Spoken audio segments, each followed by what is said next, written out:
Xavier. One more days for what update? What update?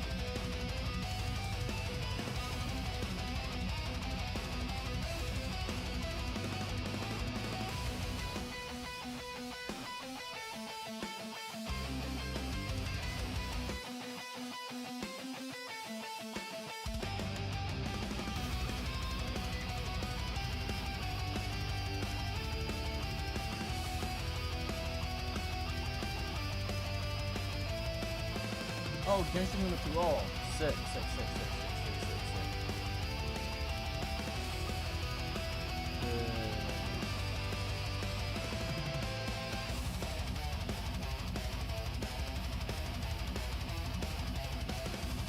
Okay, nice.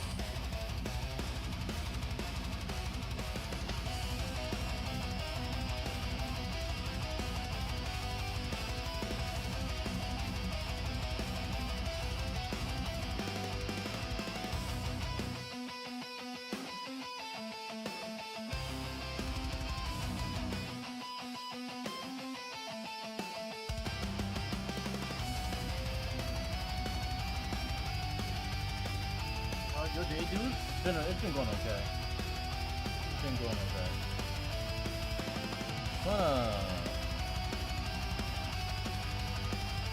Fix something real quick in the back end.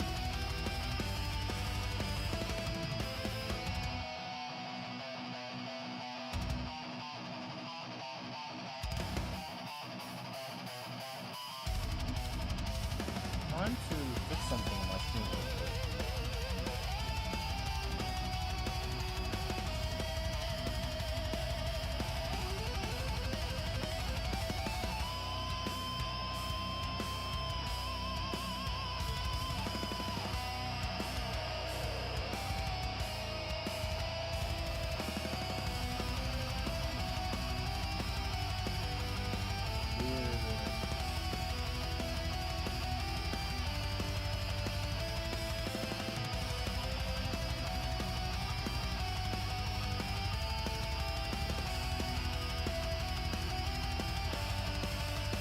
I guess that's an update.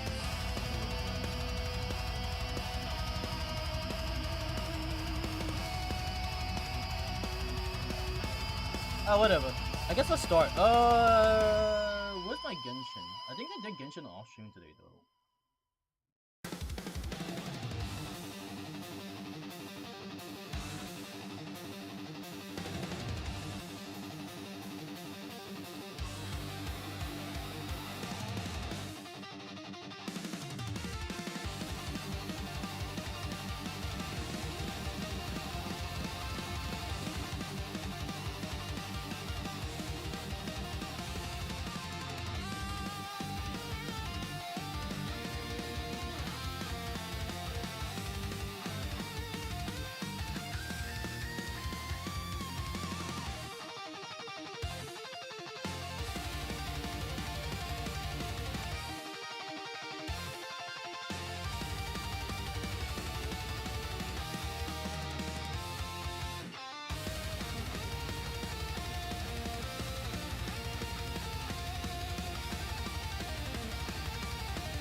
Fucked up something.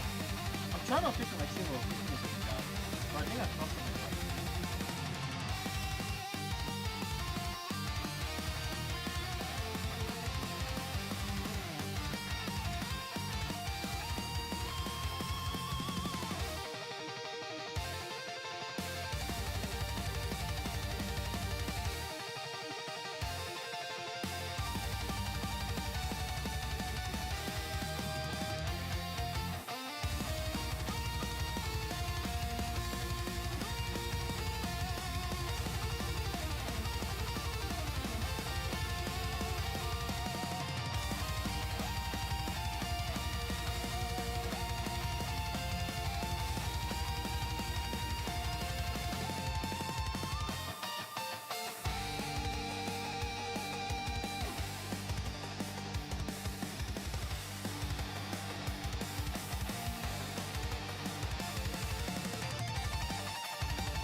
Alright, whatever. I don't know. I changed my channel name. Look up.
Give me a second, chat. I'm just doing something.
sorry, I had to like fix something.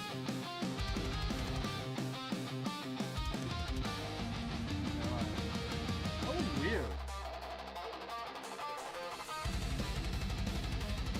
Okay. Let's start.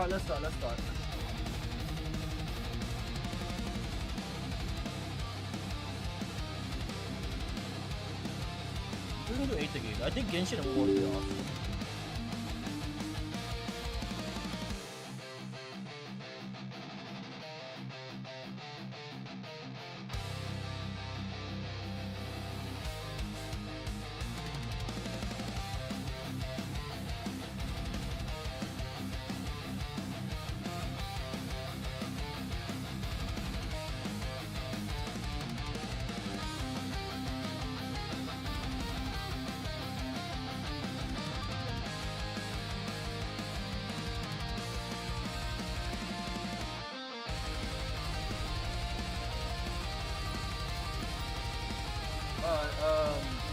What's up, boys?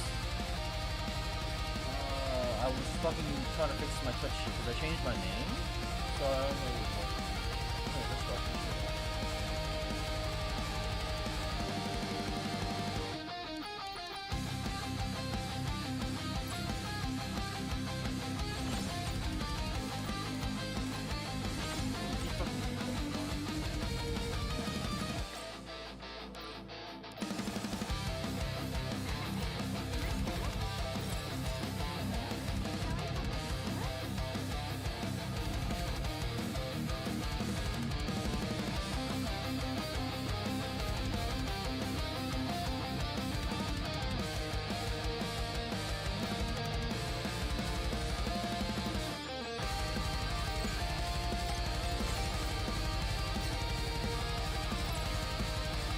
Oh, that's just a category.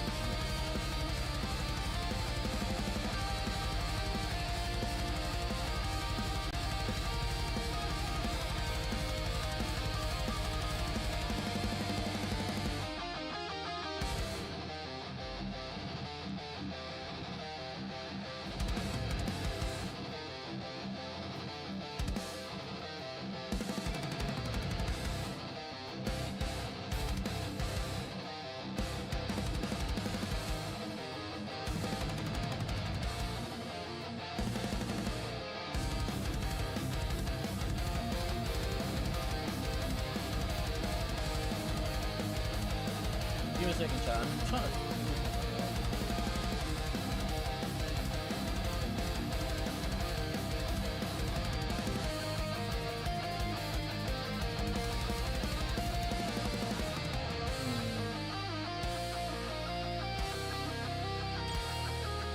Oh, wait, maybe I can.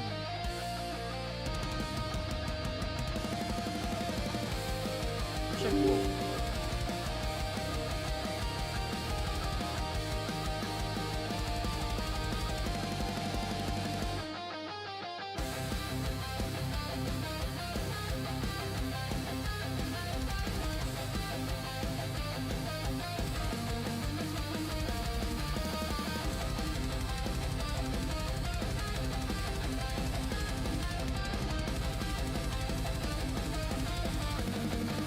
Sorry for the delay.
The power to split. Anything I can help you with.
Sorry, I had to check something real quick, chat.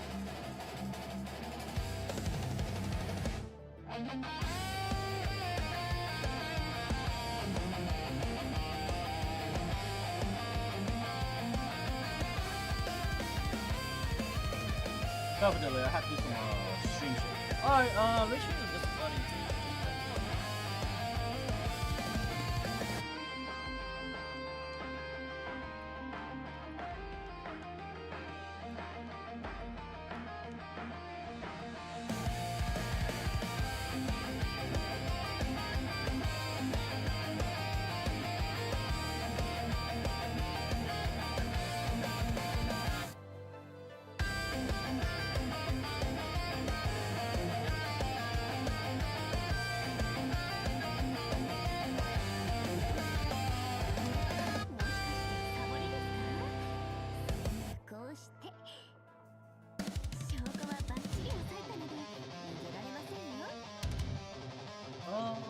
What is this so shit?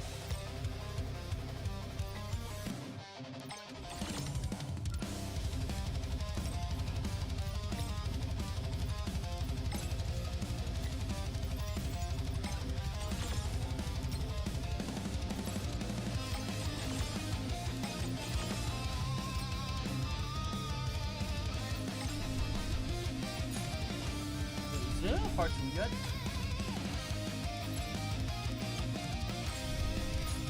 Not yet.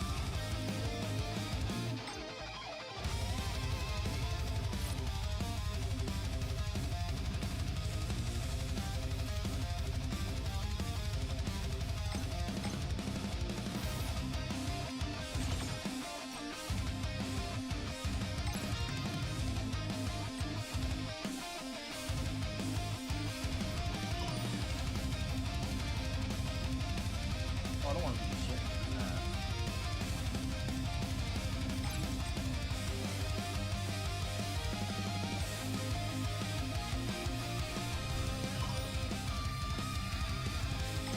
Is that name you?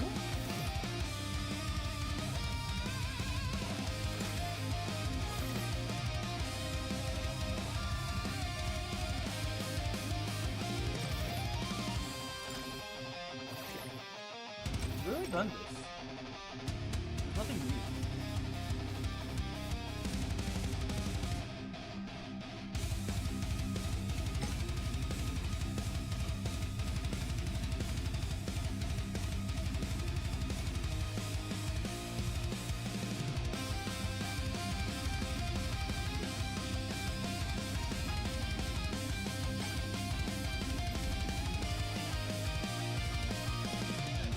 Oh, we have no points to buy. No, we don't. Unless they shoot. Oh. Well, that's like in a couple of weeks.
Oh, it was to check my rewards. That's what it is. I didn't know you have rewards for fucking special.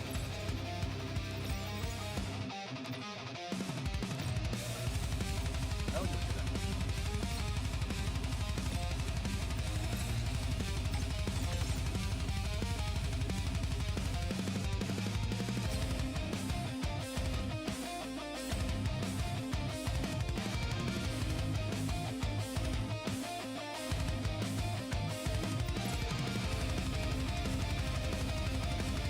When is this? Oh, in 6 hours.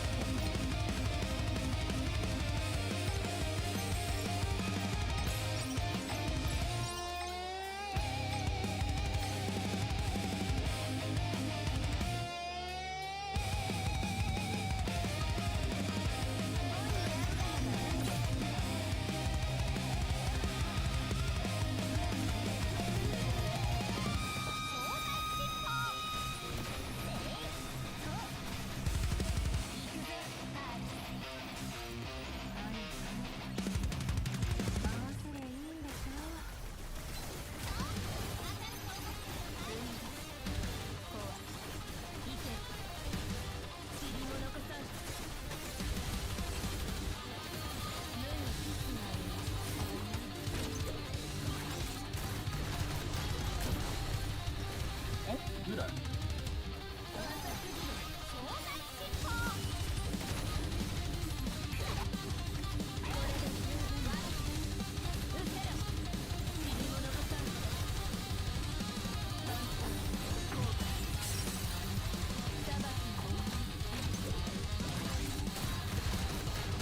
Oh, I guess so. They're gonna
Void Core.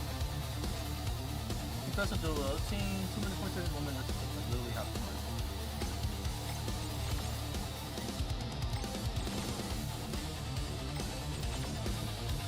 Oh, it's wood.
I swore I wasn't in this.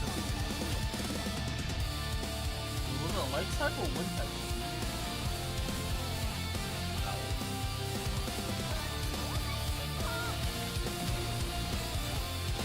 Oh, it is wind type. I instantly went with my second conversation.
Actually, fucking close to it.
take this one.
Figure something out, chat. Give me a second. Give me a second. Give me a second. Give me a second. Give me a second.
I'm looking for something, chat. Give me a second.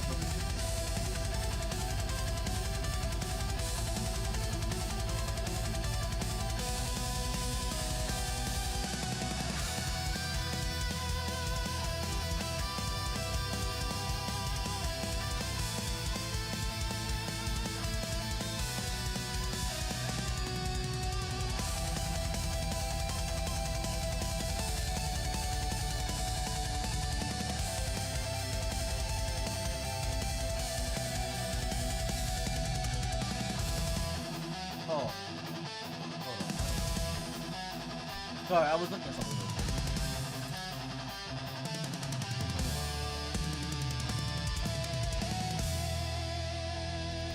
Not control all of this. Give us a check.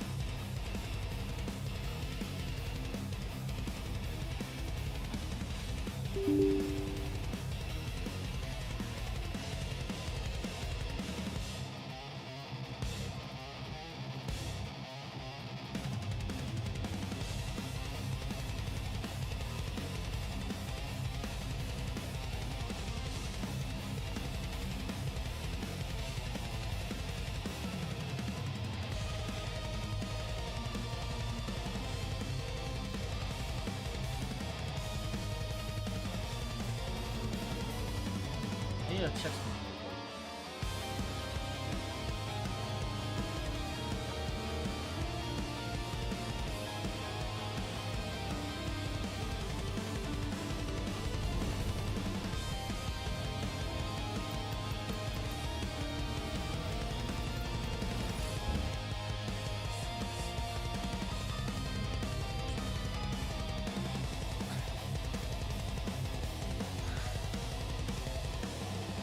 The power to split, and that's the only thing I can help you with.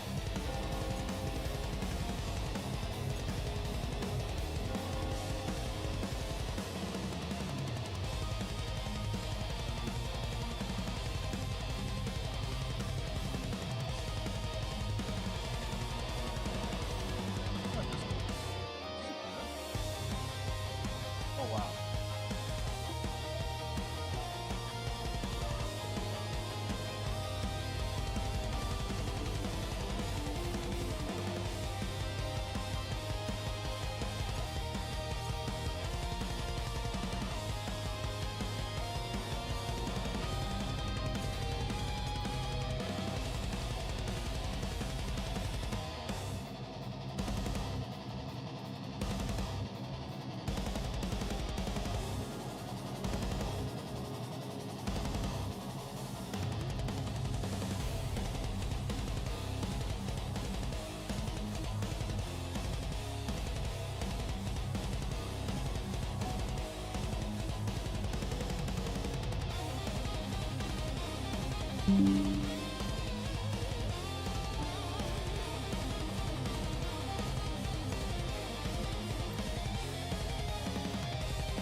The power to split, and only thing I can help you with.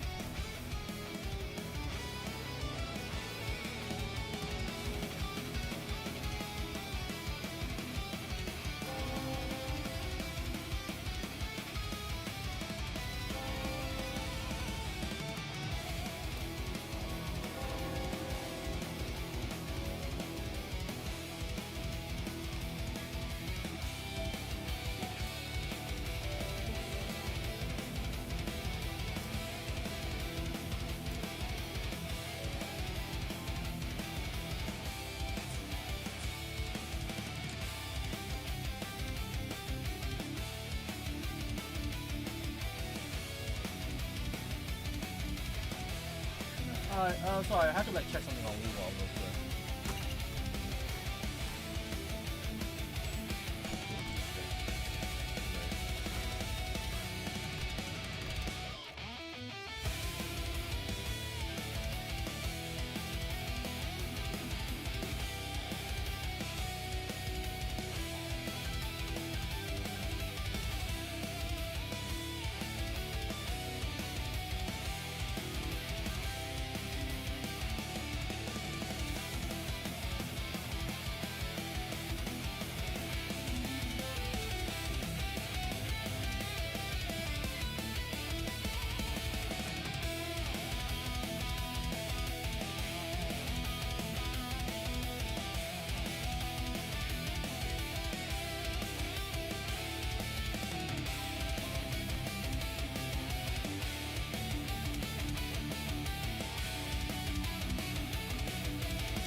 What? Neutral.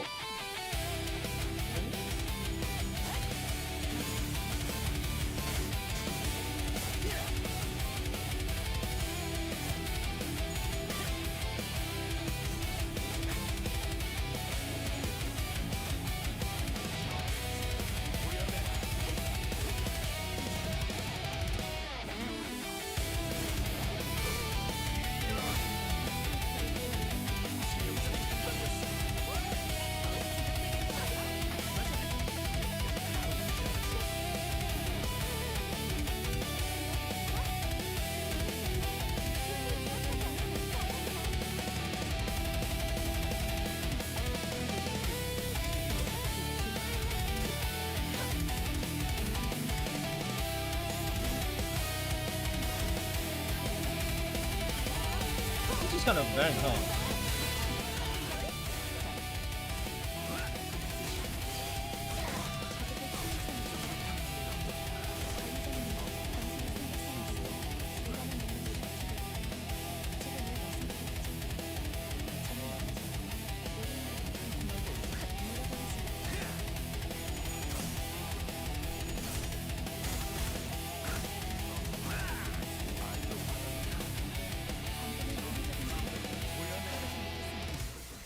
개체의 정보까지 일일이 읽어드리는 기능을 바라시는 건 미처 몰랐군요.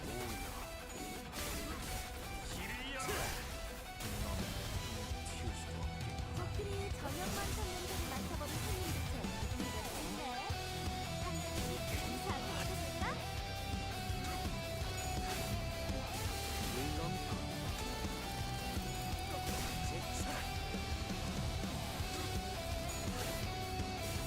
I actually got a blue.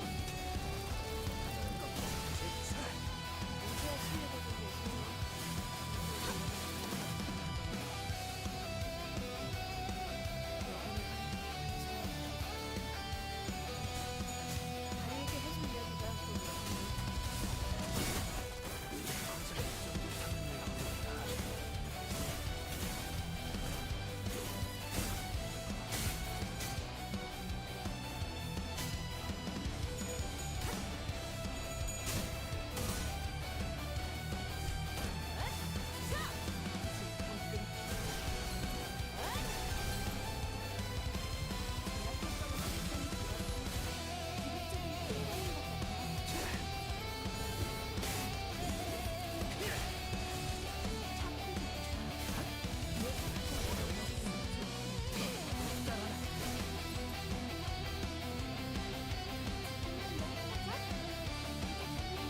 대체 지나까지 얼마 남지 않았어.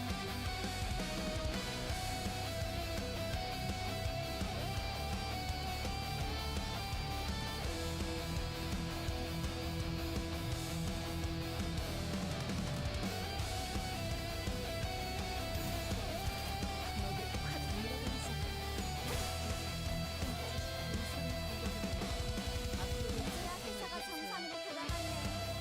이번 제약은 끝이야. 너희들도 고생 많았어. 특별히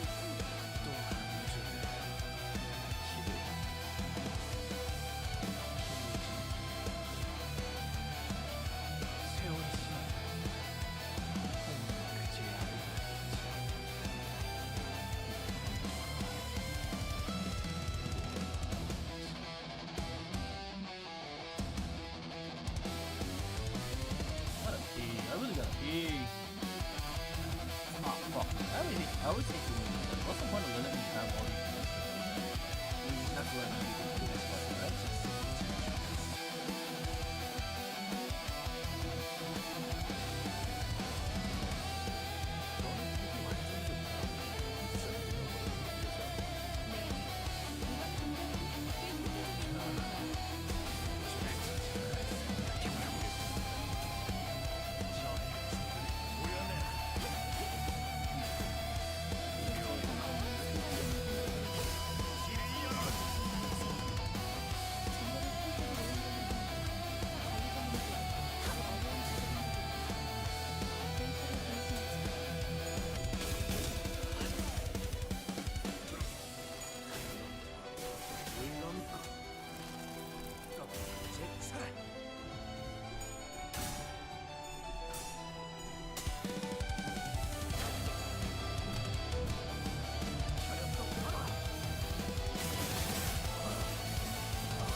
Specifically my legs. Specifically my legs.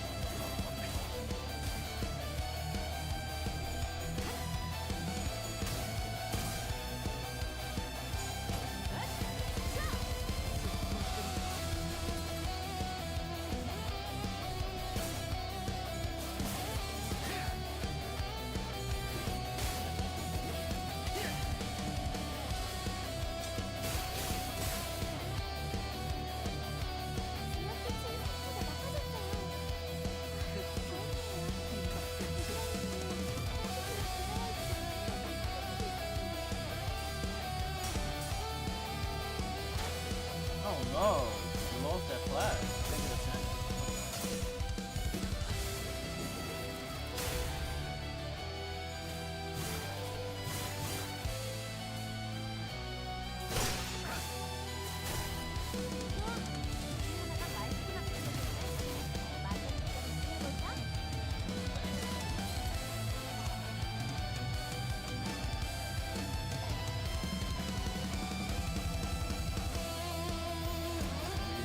정확히 성공 되는 것 같아요.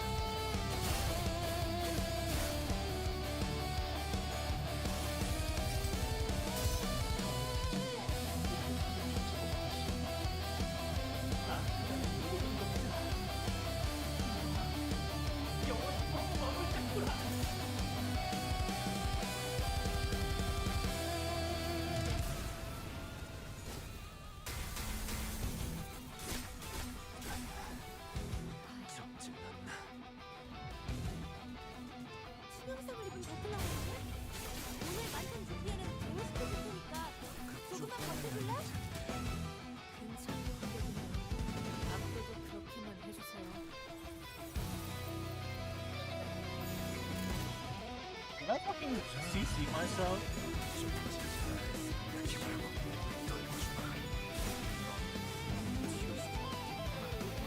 제압회사가 정상으로 돌아갔네. 이번 제압은 끝이야. 너희들도 고생 많았어. 스피리트.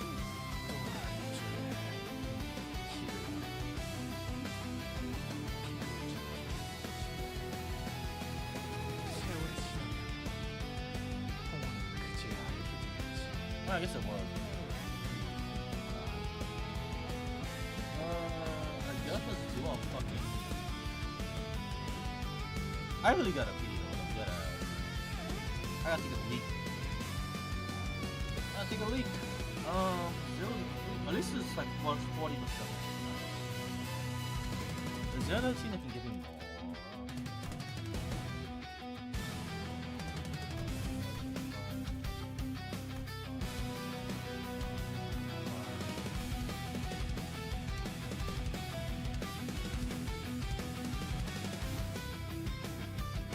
I wonder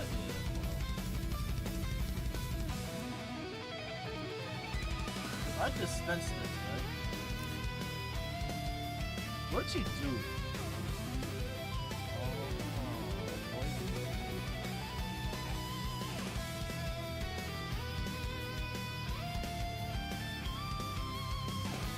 Is she good?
I don't know.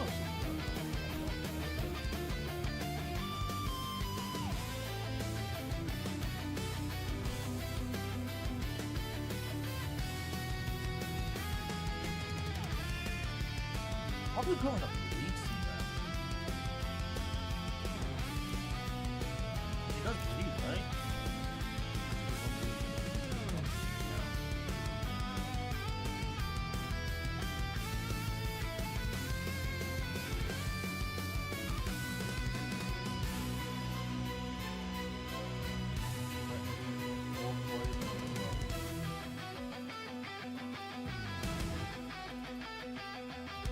I don't know if he's actually good or not.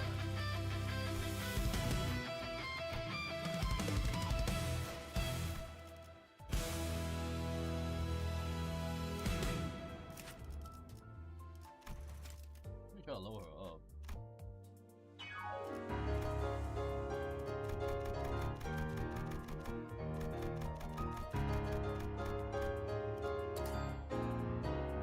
Nothing about this season. Oh hell no.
Oh, how many do I need?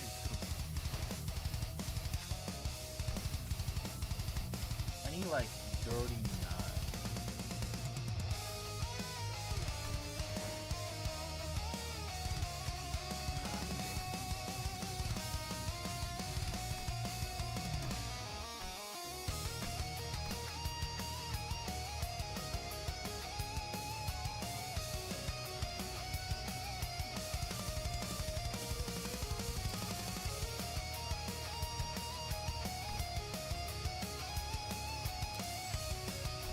What the hell's going on? What is that?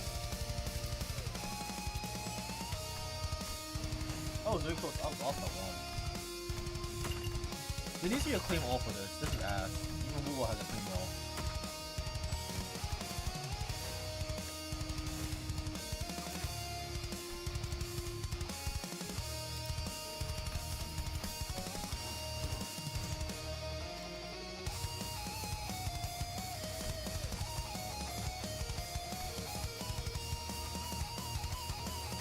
I guess we do level 50.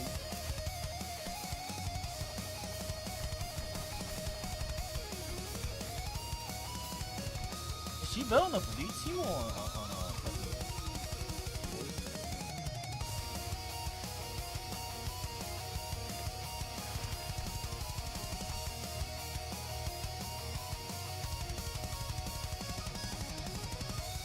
Oh, you have this issue. I don't have to try it out. 피를 먹음의 시간이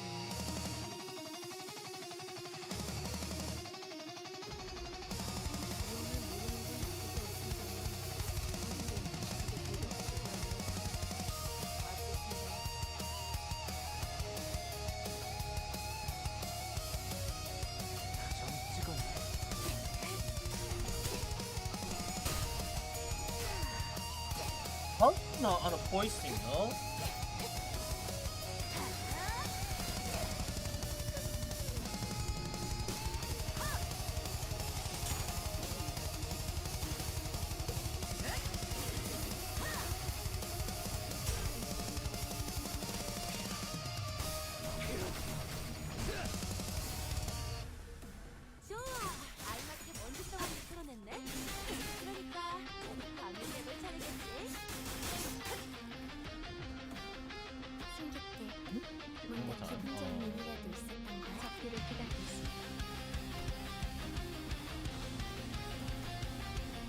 You would probably be better on a voice scene, really.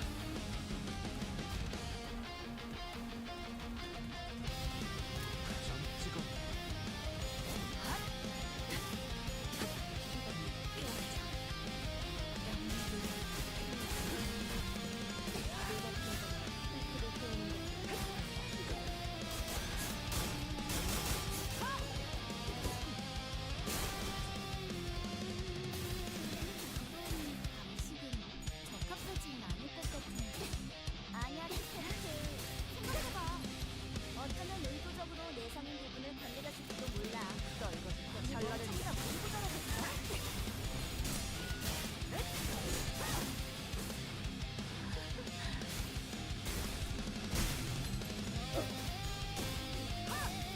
경외감 속에 숨.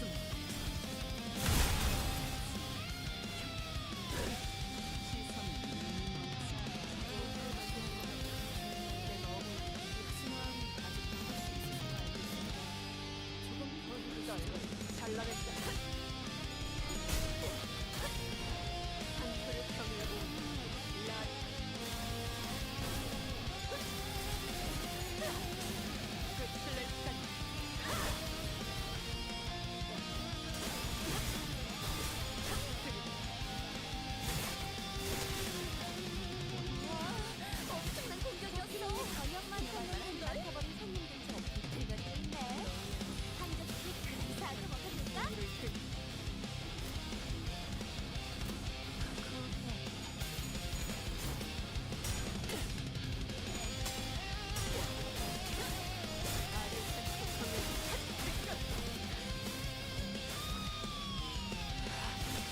완벽한 한발.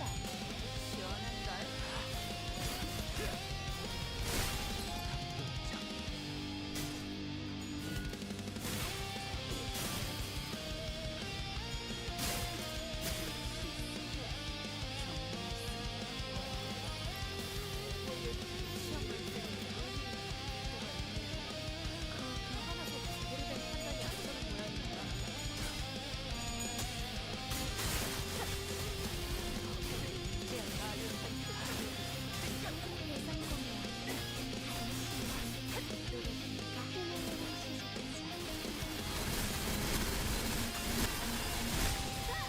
I like that. That's so cool. I like that part.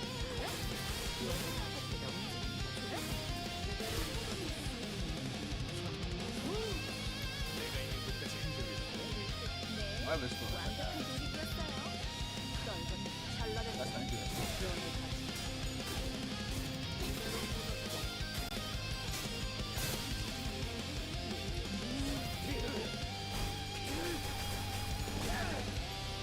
He always heal that much? What the fuck? 이제야 회사가 정상으로 Maybe 돌아갔네. she'll be better in the voicing than the mixing, even though she has really like there's something. 아직보다도 높이 솟아올랐어.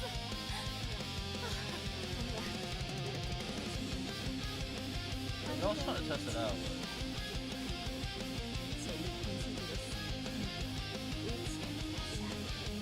It's better in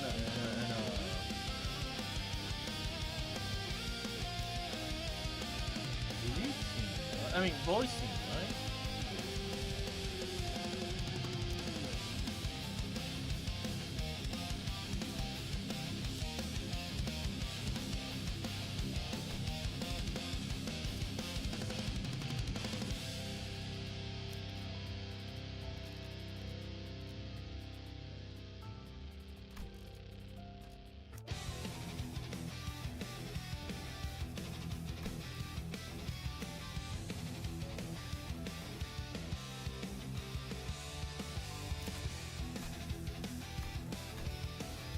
Yeah, maybe actually. In a voice scene, maybe.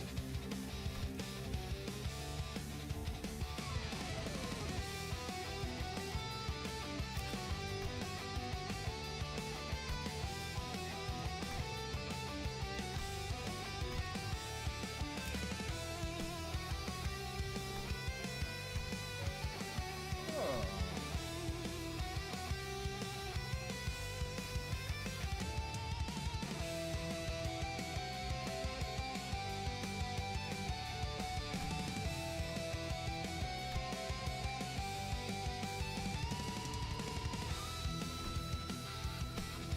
But the voice theme would be this though.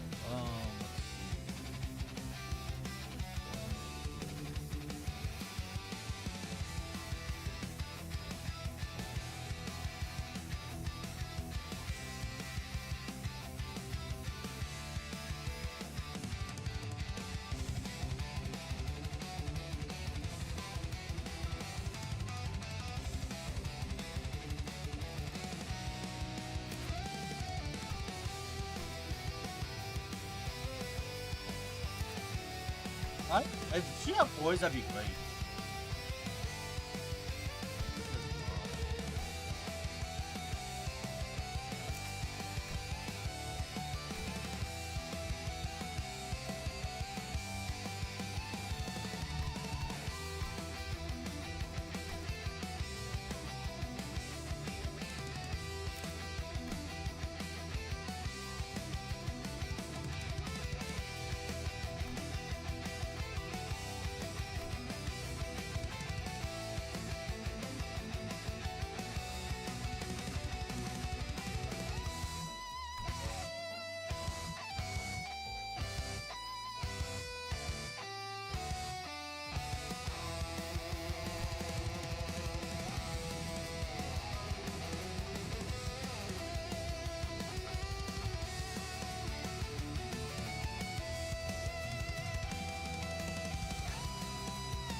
지위를 받는 건 주인공 씨가 더 가져오거든. 이번 노래는 몇 번이나 일인가요?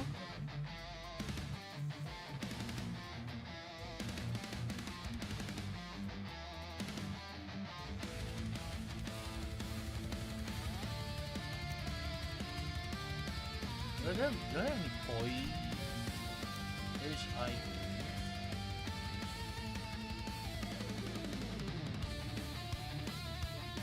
이거는 커버에서 떠나는 거.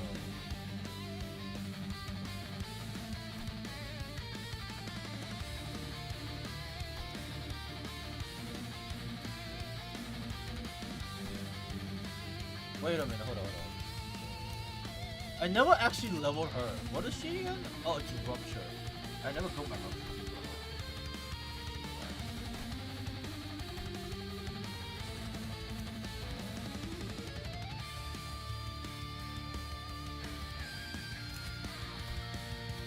This is sinking.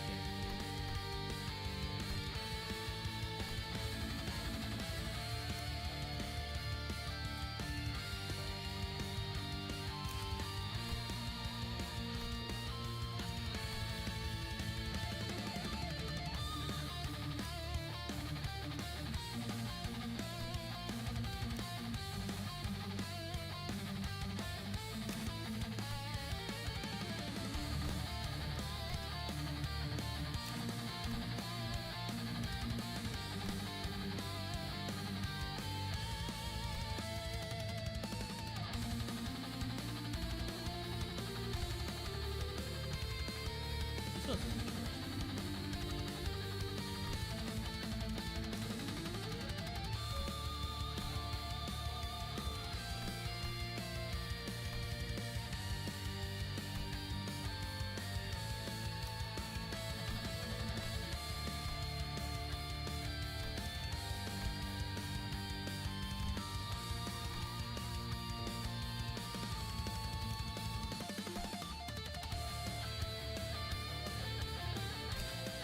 Oh, I did max it. Okay, well, what is it? Oh, I just got that from the female.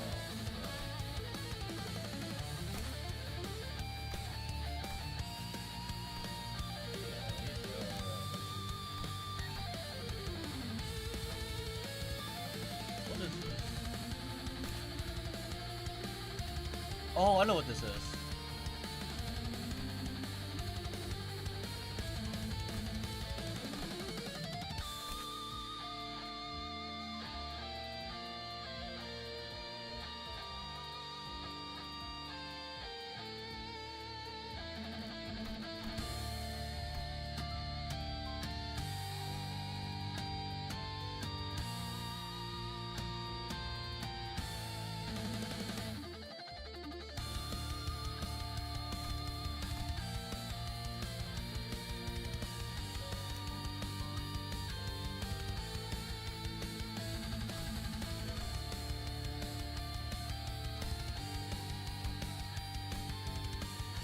Try it. Let's see how she works with poison.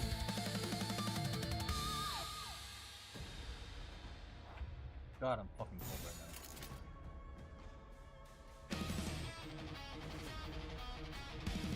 But he's so ass. He looks like he's I know this. But is that his S2? Actually, hold on. No, that's his S1.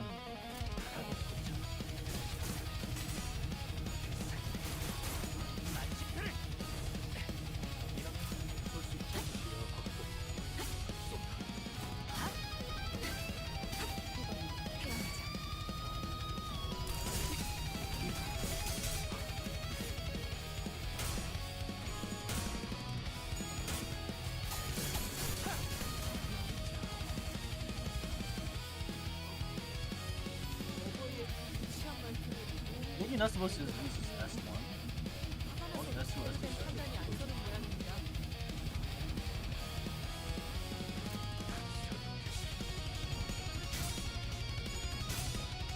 You're just getting rocked.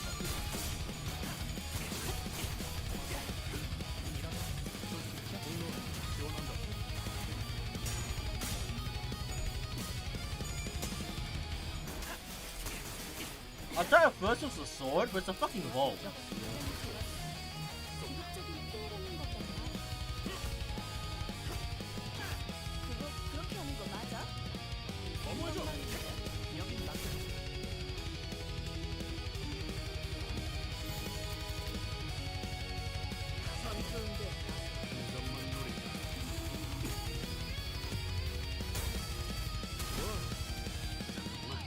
적에게 치명성을 입혔구나. 관리자님, 당신이 생각하는 것도 대단한 능력을 갖추게 하죠. 제가 늘 말씀드린 성공이 Is it a sword or is it a bow? Is it a bow sword?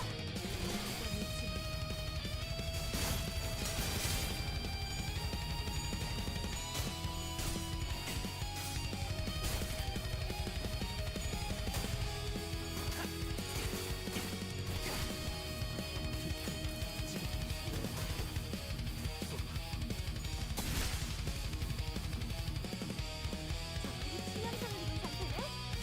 자, 다들 잘 걷어붙이고 편하게 잡을 수 있도록 힘대 꼬리 따라주자고.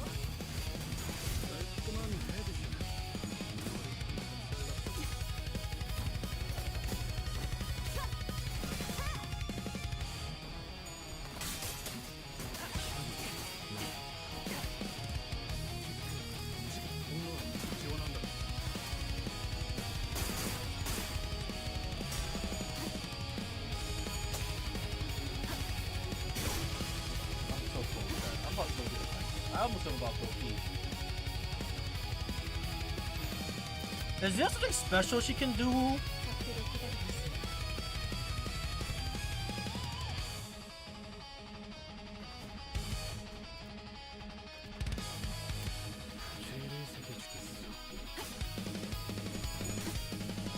I'm ready to do something special.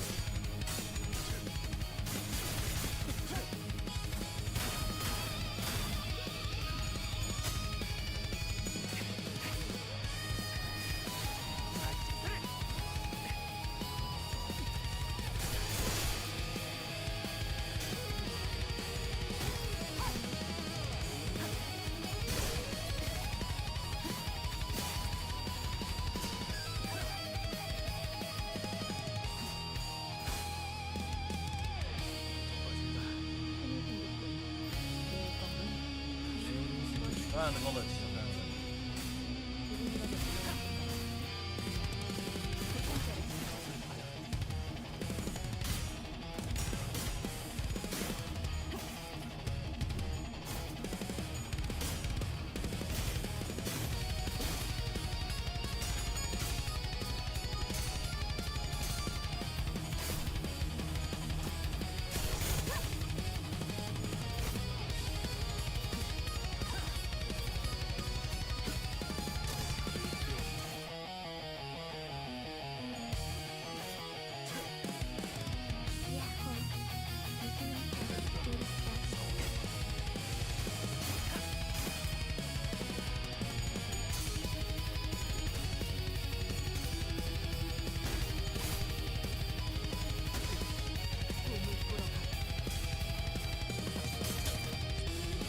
forget how boring this combat is sometimes.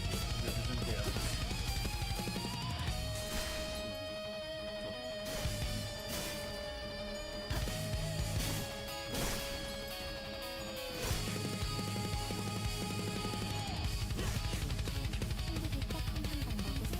Yeah? No, I mean, I don't to be. I mean, she's okay.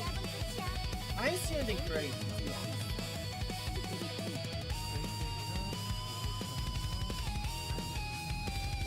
Yeah, about what you said. I guess that's about what I expected.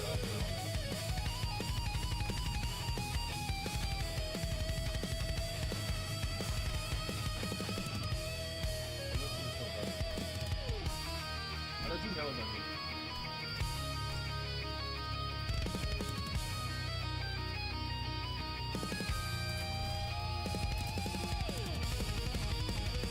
Boop, boop, boop. I don't give a fuck.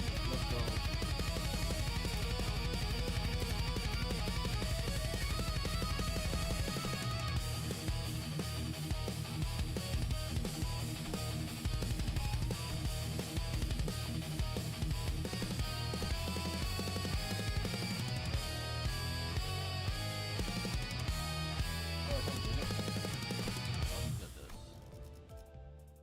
You know what? Let's not get anything. Let's save. We're like so low on shit. Cost like 70. Plus 70.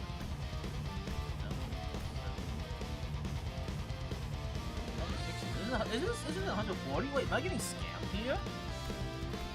70. 70. Shouldn't it just be 140?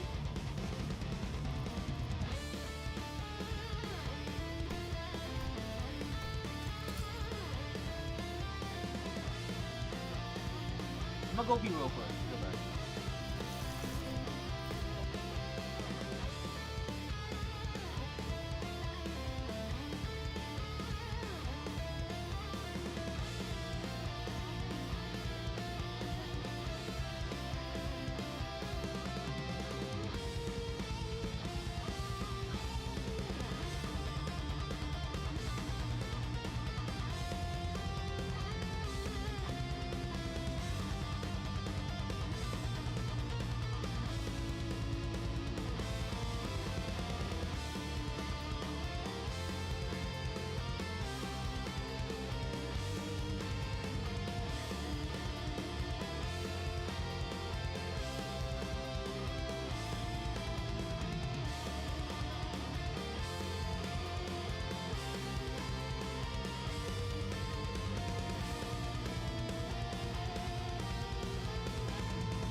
Alright,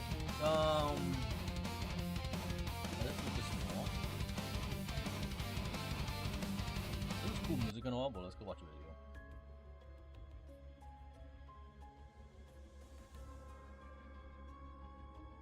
Improving my fashion in Tokyo. あ、すいません。 Pretty cute. What do I need?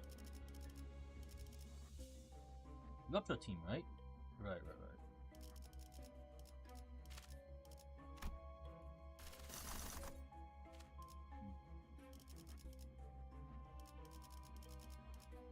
There's actually nothing good here for Vulture. I'm gonna take this, but other than that, no, whatever. Not much you, not much you can do here. Yeah, literally not much you can do here. 今何してるんですか？靴のショッピングして。あ、靴のショッピング。もし時間あったら僕のために全身コーデって作ってもらえますか？全身コーデ。Chat, what color is her purse? あ、はい。はい、いいですか？あ、お願いします。 I know where you're looking at. What color is her purse? これでいいですか？いいんじゃないけど。あ、すいません。いや、いいですよ、全然。はい。と、ビーニ。おー、お願いします。バナルゾー。The top half is cool. The bottom half is crazy. お名前は何ですか？シムシのヘイヨンです。長いですね。ちょっと長いです。ボビー。ボビーさん。はい。バイバイ。だったです。あ、Thank you。バイバイ。That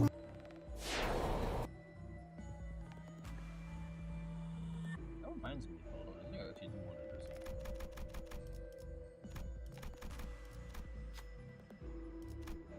Oh my god, everything is normal. Oh shit. Head to tails, head to tails, head to tails. Oh, we just fell. 모르는 걸 안다고 해서 안 된다. Damn, we are already failing this shit. Alright. And what the fuck happened here? Why is this weird? Why did it reset my shit? Second. Why did it reset my shit? Let me see.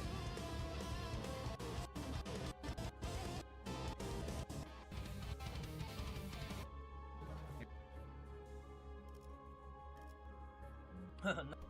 今何してるの？全身。あ、はい。これで全然。おー。 That was cool. ボビーさん。 Oh, we already failed. What the fuck? Why did it reset my shit?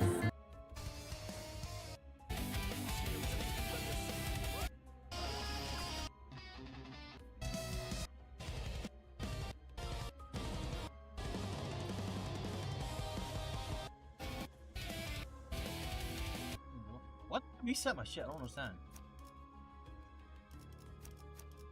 Was it because I failed to check?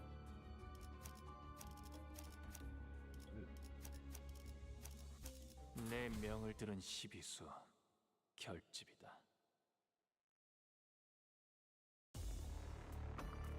어쩐 일로 진짜 도움이 되는 걸 걸치고 오셨네요. 이대로 몰아넣으시죠. 날개를 펼치고 시비수에게 발톱을 걸어. 이 앞에 숨쉬는 자. 숨통 끊기. 도끼를 본다. 공격 저 능력 해충들을 평가. 도려내라. 그놈은 묘유 다른 공격을 길을 열어.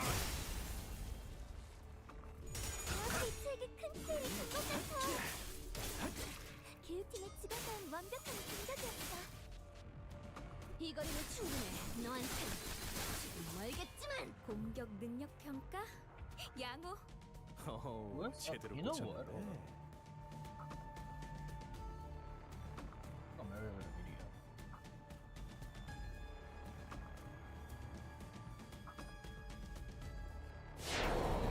Super Sally has arrived to deliver justice.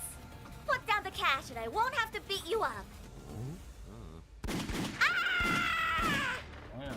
Hello, police? What'd you expect was gonna happen? Die, zombies! Yeah, taste my shotgun!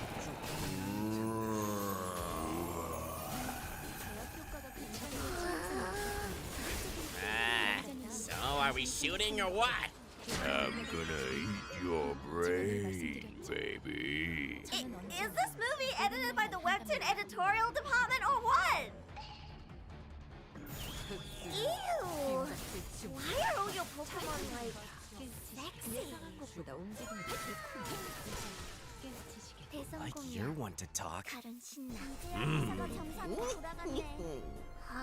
Why the hypno though? I understand the other two. Flying creep? You started. My team is meta. 언젠가 우리도 모든 게 끝날 때가 오면 좋겠네. What are you smiling so much over? My agent got me a role. I'm gonna act in a movie. What kind of crappy movie wants you in it? Ha! Just you wait and see. I'm about to be a star. Oh shit. Cut! We need more energy! You put it in a I'll fucking show costume. you more energy. You scared me. Sally, no! This is for the biggest kids channel on YouTube! Like I care. 기다리는 운명이니까요. 불가 위약 막아내는 Oh, there you are, Rita. Sorry. I'm just having a bad day. Not sure why. But you know, seeing you made me feel a bit better. Hi, Rita. Today's episode is sponsored by Chuck E. Cheese. 공격이네요. 앞으로도 그렇게만 해주세요.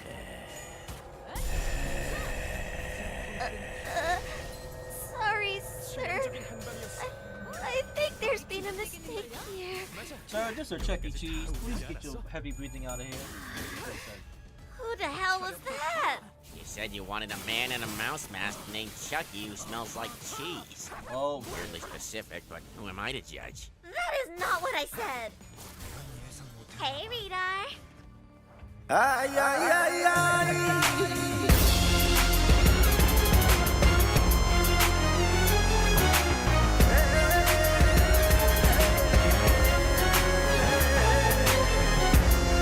what happened here? Ay, ay, Watch Bear Chester Musselman taunt police from Jim Rooftop during scene.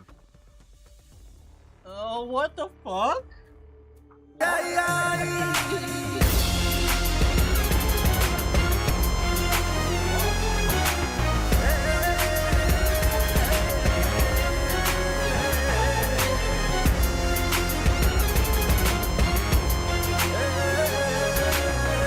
I'm cold. Ay, ay, ay, ay! 이제야 회사가 Ay, 정상으로 ay, ay, ay! Ah, damn.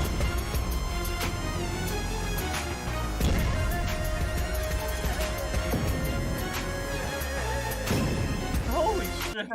휴식을 기다리며 분명히 노래를 부르고 있겠지.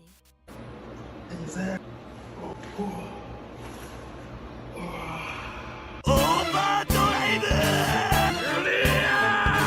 더 그렇지! 오르!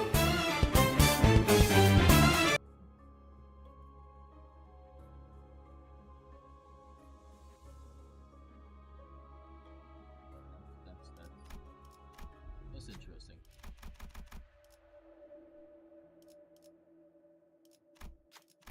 We will win the battle to gain 2 of J Eagles. 뒷박질 시간. What else can we watch, chat?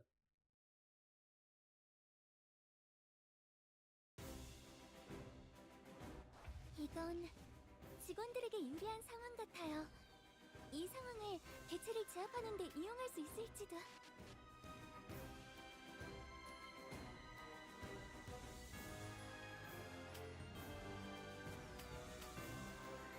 In Japan, a man dated 35 women at the same time, and they had no idea. For 5 years, Takashi Miyagawa juggled 35 relationships. Each woman got a different birthday: February, April, July, November. He created an entire calendar system, met them through his sales job, promised marriage to each one. The logistics: scheduling 35 people, remembering 35 lives, managing 35 separate lives. He collected about $925 in gifts over the years. Then the women found out, formed a victims association, and reported him. Only $925 from 35 women? That's not a lot, no? I was expecting more. He was arrested for fraud, but here's where it gets interesting. Online reactions are completely split. Women call him a criminal, but men call him a genius, arguing women juggle multiple dates for free. In Japan, a man dated 35 women at the same. In Japan, a man dated 35 women.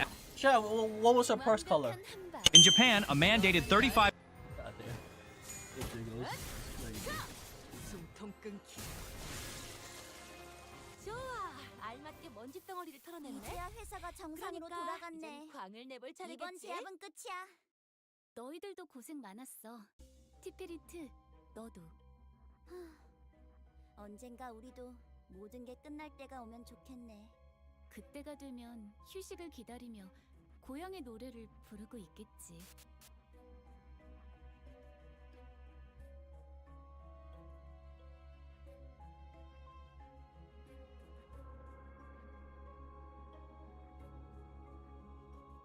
So this spoiled rich girl ends up killing her own mom. Now the girl's name is Heather, and Heather is 18 when this story starts, and she's living in Chicago with her mother, and her relationship with her mom is absolute chaos. They often get into fights, and Heather hits her mom and steals money from her, and once she even broke her arm. In fact, the police have been called to their house over 80 times. But one day, around 2014, things get really bad between them. Because Heather starts dating this guy, Tommy. And Tommy's 21, and they describe him as an unemployed rapper. Here is actually a photo of them together, and Yeah, that looks like an unemployed rapper. and here is another photo of them together. Now, Mom, she's not too happy about this Tommy guy. I mean, he's an unemployed rapper. What's there to be happy about? I mean, he kind of seems like a bad influence. But Heather, she is determined to see him. She starts skipping school and running away from home, so Mom has to keep calling the police, and it's just a whole ass mess. No matter what Mom does, she just can't separate Heather from Tommy. She even decides to sell their mansion and move into a condo further away from where Tommy is, kinda hoping the distance will cause them to break up.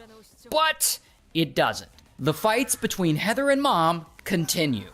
In fact, they seem to just get worse. Now she's smashing and breaking things around the house and like threatening to unalive her mom. Why don't the mom give an ultimatum? Like either you break up with him or you move out of my house, right? As simple as that. If she's not like listening to what you're trying to say, I think it's time for her to move out. I feel. I mean, maybe. I don't know. Now eventually, things get so bad that Heather, she runs away from home for good, and she drops out of school completely to be with Tommy, the unemployed rapper. And unfortunately, there's not much Mom can do. Heather is a legal adult now. Now, around this time, Heather realizes something that makes all of this just that much more complicated. She's pregnant. Here's the thing, though. This is not Heather's first time getting pregnant. This is actually her third time. Allegedly, her mom made her get an abortion the first 2 times. And this time is no different. Mom really doesn't want Heather to have this baby. I mean, she's only 19 at this point, and Mom just doesn't think she's responsible enough to take care of a kid. But of course, Heather's like, hell no, I want to keep this baby. And this is where Heather and Tommy come up with an insane plan. They're gonna unalive Heather's mom. Partly because of all the fighting, and partly because Heather believes that if they do, she will inherit $1.5 million. Now, despite all the chaos in their relationship, Mom still really wants to work things out with her daughter. So she decides You're too good for your daughter. I'm sorry. that a good way to do that would be to take a vacation with her. So she goes and she books a mother-daughter vacation to Bali, thinking, yeah, this is gonna be great. So Mom and Heather, they fly first class from Chicago all the way over to Bali. And there, they check into a luxury resort, and Mom, she's ready to have a good time. However, pretty quickly, chaos ensues, and the trip suddenly isn't going so well, and they're like arguing a lot again. And at some point, Mom gets drunk and she ends up falling and breaking her ankle. So now she's stuck in the hotel, in bed, on painkillers. And at one point, while Mom is in bed, completely knocked out, Heather secretly steals her credit card and she goes and she buys Tommy a $12,000 plane ticket to Bali, first class, so that they can meet up. And so, about a day later, Tommy arrives in Bali, and he checks into his room at the same hotel Heather is staying at. And Heather goes and she meets up with him, and they go walk at the beach. And around 3 a.m., Mom finally wakes up, and she realizes that Heather is missing. Like, she's just not in the room at all. So she goes down to the lobby and she talks with the receptionist. And that is when the receptionist tells her that a second hotel room was reserved using her credit card. Tommy's hotel room. And so Mom is like, I knew it! And she is super pissed. And around this time, Heather and Tommy return from their walk on the beach. And Mom confronts her, and they get into a huge argument, and Mom's like, I ain't paying for his damn room! And she threatens to pursue credit card fraud charges against the both of them when they return to Chicago. Now, here's where the crazy murder plot comes in. So they all go back to their respective rooms. Heather and Mom go to their room, while Tommy goes back to his room. And the whole time, Heather and Tommy are texting back and forth, trying to figure out how they're going to move forward with getting rid of Mom. And that is when Tommy finds a metal fruit bowl in his hotel room, and he thinks, yeah, this would be a good murder weapon. Sometime later, Mom falls asleep, and Heather sneaks Tommy into their suite, and there he hides in the bathroom, and he waits. And when the time is right, he comes out of that bathroom, and he sneaks up on Mom, and suddenly, bam, he hits her with the fruit bowl. Then he hits her again, and again, and again. And this, unfortunately, unalives her. Then he and Heather wrap Mom's body up in a hotel bedsheet and duct tape. And they somehow manage to cram this whole person into a giant suitcase. And then afterwards, Tommy and Heather smash. Because, of course they do. Weird-ass people. The next day, it's time to check out of their rooms, and Tommy and Heather collect all their suitcases, including the big one with Mom in it. And they go outside to the front of the hotel and they hail a taxi. And so a taxi pulls up, and they put the big suitcase inside the trunk, and they tell the driver to just wait there, because they need to go back inside the hotel and check out. Then Tommy and Heather go back inside and they tell the receptionist that they're leaving, and that Mom will pay for their rooms later when she comes down to the lobby. So, on top of the murder, it seems like they're trying to get out of paying for the hotel room, which is just gross. Okay, but anyway, here's where they run into a problem. Mom had requested that the hotel lock her and Heather's passports in a hotel safety deposit box. Not only that, she left specific instructions with the hotel that she is the only one who should be allowed to access it. So now Heather and Tommy are fucked because Heather can't get her passport. Regardless, she and Tommy sneak out of the back of the resort. GG, motherfuckers. And they hail another different taxi and they head to the airport. When they get there, they walk up to immigration officers and they tell them that they lost their passport and they need help, but those officers can't help them. So Heather and Tommy then catch a third taxi and they go to stay at another completely different hotel. Here's the thing though. Remember that first taxi that they hailed, where they put that suitcase with Mom's body in it in the trunk, and then they told the driver to wait there because they need to go back inside the hotel and check out? Well, that driver is still waiting there. In fact, he'd been waiting there for a whole 2 hours before he finally realizes, yeah, I guess they're not coming back. So he opens the trunk to get their suitcase out, and on that suitcase, he sees a big blood stain. And it probably smells a bit too. And he's like, oh shit! So he drives it to the local police station and he gives it to police. And when they open it, of course, they see Mom's body. And so police end up finding Heather and Tommy at their new hotel and bam, they arrest Deserved, well deserved, fuck 'em. her. Also, bam, they arrest him.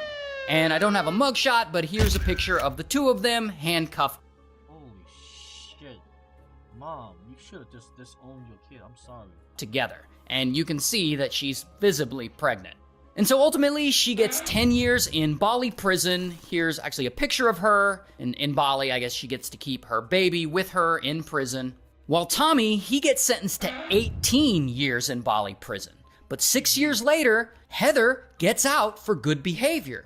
However, she gets extradited back to Chicago, where she then gets sentenced to 26 years in U.S. prison. You And in the US, she actually doesn't get to keep her kid with her. So, you really, really aren't ready for this one.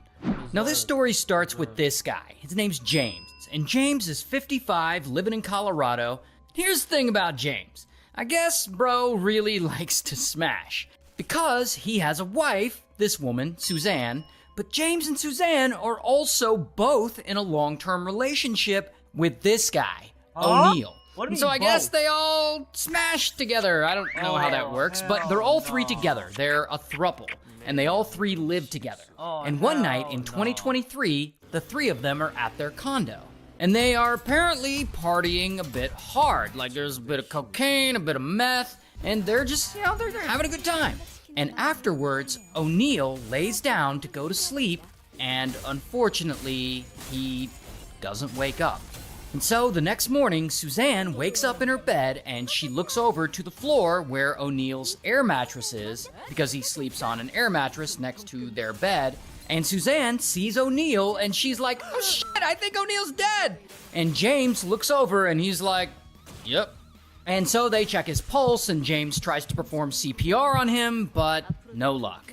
O'Neill is definitely no longer alive, and it seems like he may have partied a little too hard and, OD'd. So now James is like, let's call police. But Suzanne is like, nah, because she isn't ready to give him up. And so that's what they do. They just leave O'Neill's body there in the condo, right there on the air mattress next to their bed. Now, around this time, Why? I guess one of O'Neill's Social Security checks comes in the mail because, he's getting Social Security. And James and Suzanne are like, oh shit, O'Neill's money. And they realize that no one knows O'Neill is dead. And as long as no one knows that, his Social Security checks will keep coming in. And since he doesn't really need that money anymore because he's no longer living, maybe they could just, keep it for themselves. And to make it worse, they also have the PIN number to his debit card. So they can just deposit these checks into his account and boom, they can spend all his money. So both James and Suzanne start using O'Neill's debit card to fund their life. Suzanne starts buying things she needs online from like a beauty supply store. They also pay off their cable internet bill and their insurance bill. James is buying a bunch of shit he wants as well. He even spends it on like random stuff at like 7-Eleven. And about a week goes by, and O'Neill is still laying there on their air mattress in their room. And I would assume at this point it would like start to smell or something, but I guess James and Suzanne don't mind. But here's who does mind. James and Suzanne's chihuahuas. They actually have 8 chihuahuas. And at some point, at least one or some of them start sniffing around O'Neill's body. And they start chewing on him and I guess eating him? And one day, James and Suzanne hear the dogs in the bedroom chewing on this body. And so they go there and they're like, oh shit, the dogs are eating O'Neill. But I guess they're not worried enough to bury O'Neill. Instead, Suzanne decides to just throw the This is disgusting. No. This is disgusting. deflated air mattress over him to keep the dogs off. Because, the dogs can't chew through the mattress. And that apparently works because from here, the dogs stop trying to eat O'Neill. Oh, and it gets worse because James and Suzanne keep this whole thing going. They don't report O'Neill dead or missing or anything. And they keep spending his Social Security checks. And 18 months go by. That is a year and a half. A year and a half. And O'Neill's body is still just laying there on the floor in the bedroom underneath the deflated air mattress. Who the hell knows how bad it smells at this point? And not only that, by this point, they've stolen more than $17,000 out of O'Neill's bank accounts. And that is when this guy comes in. We'll just call him Brother, because he's O'Neill's estranged brother. Well, Brother wants to get a hold of O'Neill, but he can't get through, no matter how many times he tries. And of course, Brother doesn't know that O'Neill has passed away. He's just not sure what's going on. Anyways, after no luck getting through, he eventually reaches out to the police for help, and he asks them to do a welfare check on his brother O'Neill. And so police, they go to the address where they think O'Neill could be staying, which is James and Suzanne's condo, and they knock on the door, and James answers. And James is like, hey, but in his mind, he's probably like, oh, fuck. And so police, they ask him what his name is. And James is like, I'm James. Here's the thing, though. O'Neill's name is also James O'Neill. And so police now believe that they are talking to O'Neill. And James knows this, but he's just gonna keep letting them believe it. And so police are like, cool, your family's worried about you. So what's up with that? And James, pretending to be O'Neill, is like, well, tell my brother I don't want to see him, and I want to be left in peace. And the police are like, all right.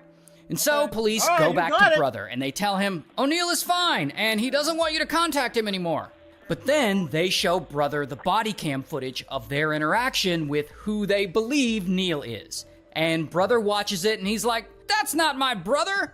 So police, they go back to James's condo, and they question him and Suzanne. And James and Suzanne admit that they do actually know O'Neill, but they each give very conflicting stories on where he might be.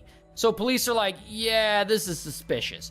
And so they file a missing persons report for O'Neill, but they can't prove James and Suzanne have done anything wrong.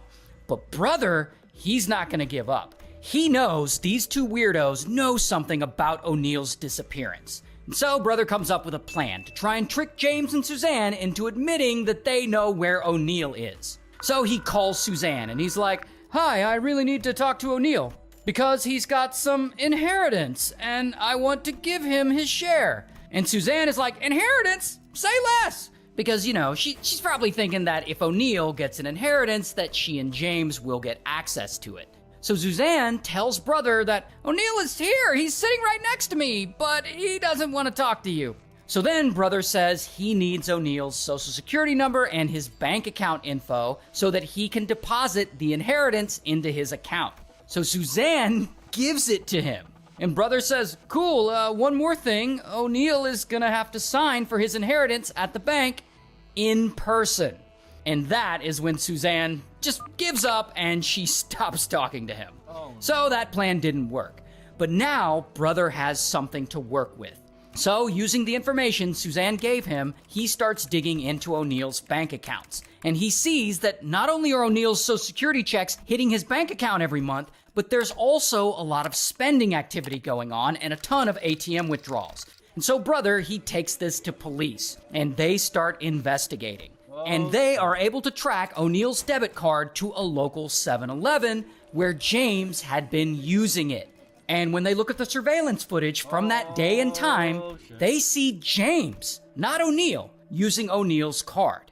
Here's an actual surveillance image of James entering the store. And so police, they get a warrant and they go back to the condo and Suzanne meets Not a warrant, they're gonna see the smelly ass body. Oh no. Them outside. And police tell her that they're going in.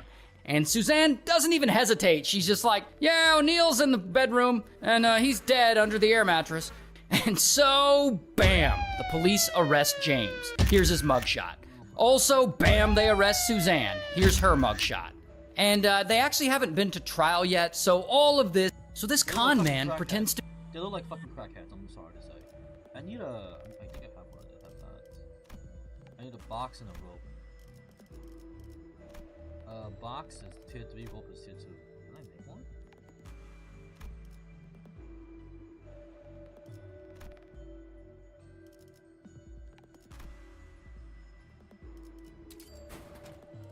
What's the box?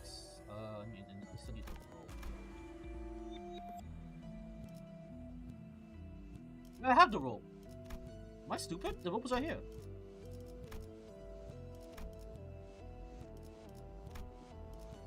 I didn't even notice.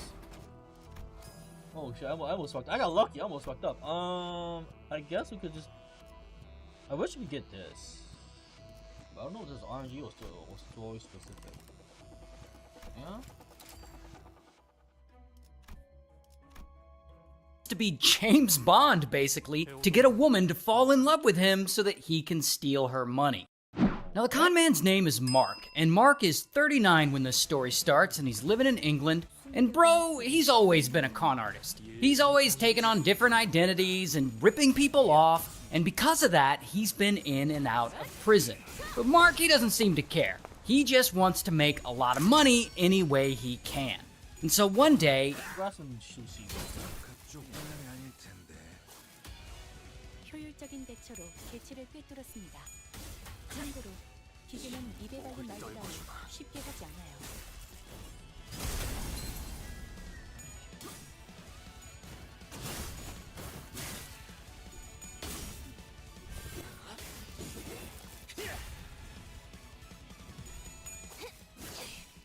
이 거리는 충분해. 너한텐 아직은 멀겠지만. 자, 개체에게 큰 피해를 준 것 같아. 기후팀의 직원다운 완벽한 공격이었어.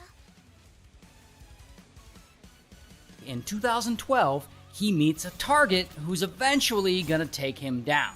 He walks into a clothing store to buy some clothes one day, and there he meets this woman, Carolyn. And Carolyn is the manager of the store. And Carolyn thinks he's kind of fine. And so they start talking, and they hit it off, and they start flirting, and soon they're dating. Here's the thing, though. Mark, he doesn't tell her that he's a turd who's been in and out of prison for scamming people. Instead, he tells her that he's a wealthy Swiss banker. And he's always bragging about how rich and successful he is, and that he's friends with all these celebrities like Chris Evans and Nikki Clark. He even claims that he's spoken with Hillary Clinton and that he knows fashion designer Karl Lagerfeld. And I guess Carolyn hears all this and she believes that he's this rich, important guy, and she's all impressed. And Mark, he takes her on shopping sprees, and he's always talking about how he wants to buy an airfield to restore vintage planes. Okay, but the reality is, Mark, he's obviously not rich. He's not friends with any celebrities. In fact, he's a liar.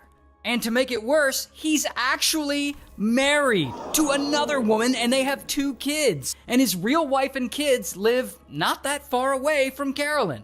So sometimes he disappears, and Carolyn won't see him for a couple of days at a time because, he's with his first family because he's living a double life. Now, eventually, after seeing him vanish all the time without explanation, she starts getting suspicious. Like, where the hell's he going for days at a time? And Mark, he can probably sense that she's starting to get suspicious, so in order to cover his tracks, he starts telling her that he has to leave so often because he's an undercover secret agent. He says he's actually working for MI6, the UK's secret intelligence service. That's literally the agency that employs James Bond. That's who he says he works for. Like he's fucking James Bond.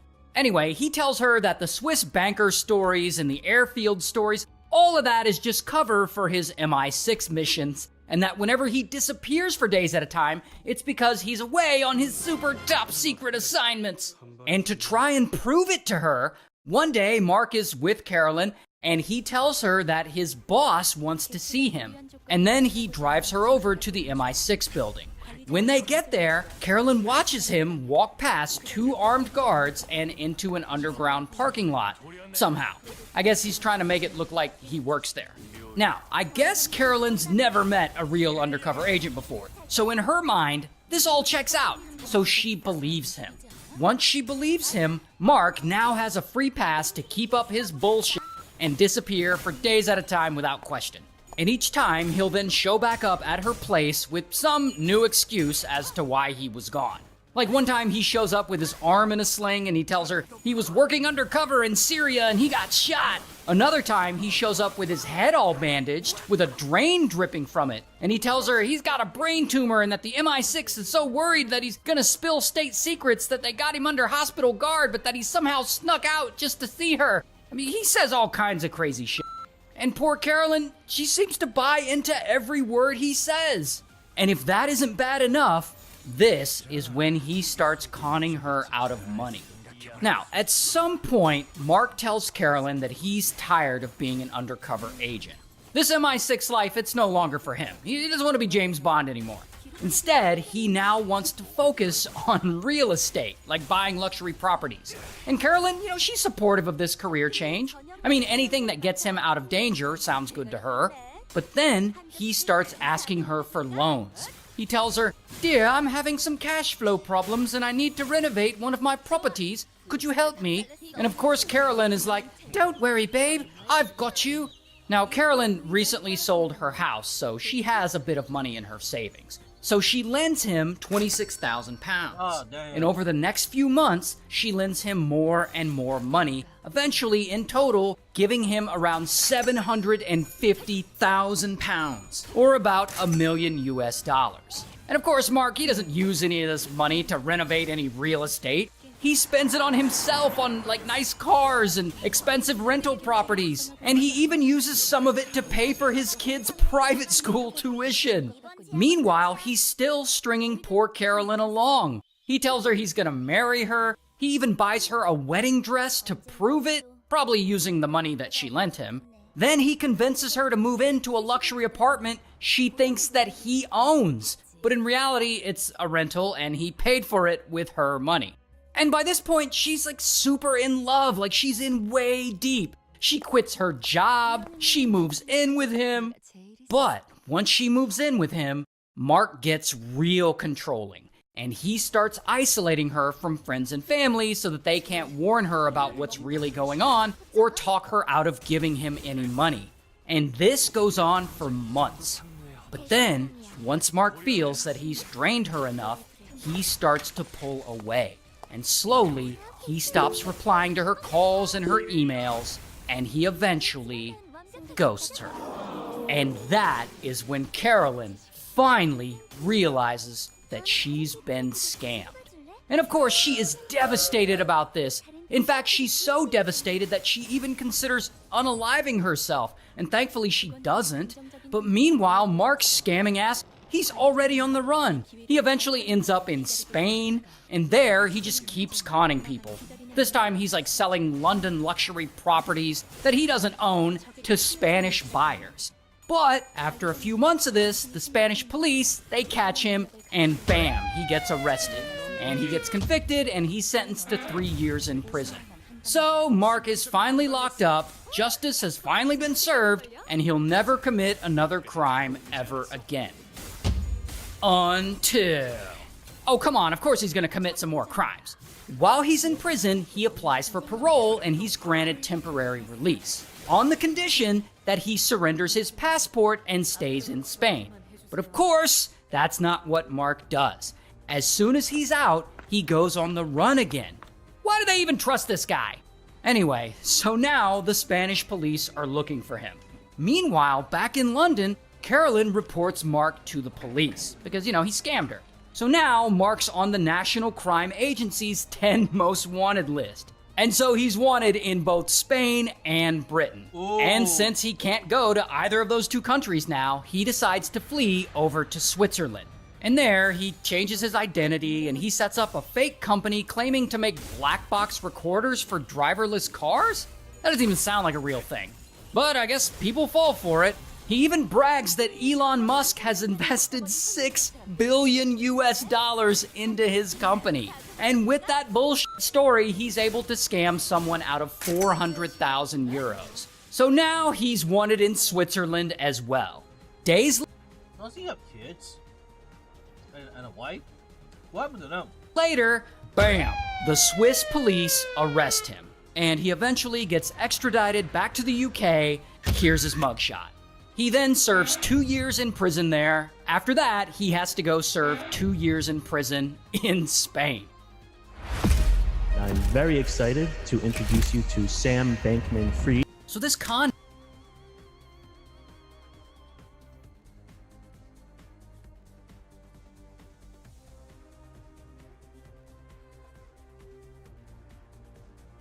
high school student so this adult pretends to be a high school student so that he can run on the track team? Why? Now the guy's name is James, and James, he's around 25 years old when this story starts, and he's living in California, and the dude seems to really love long-distance competitive running, like he used to do it back in his school days. And so one day, in 1985, he comes up with a crazy idea.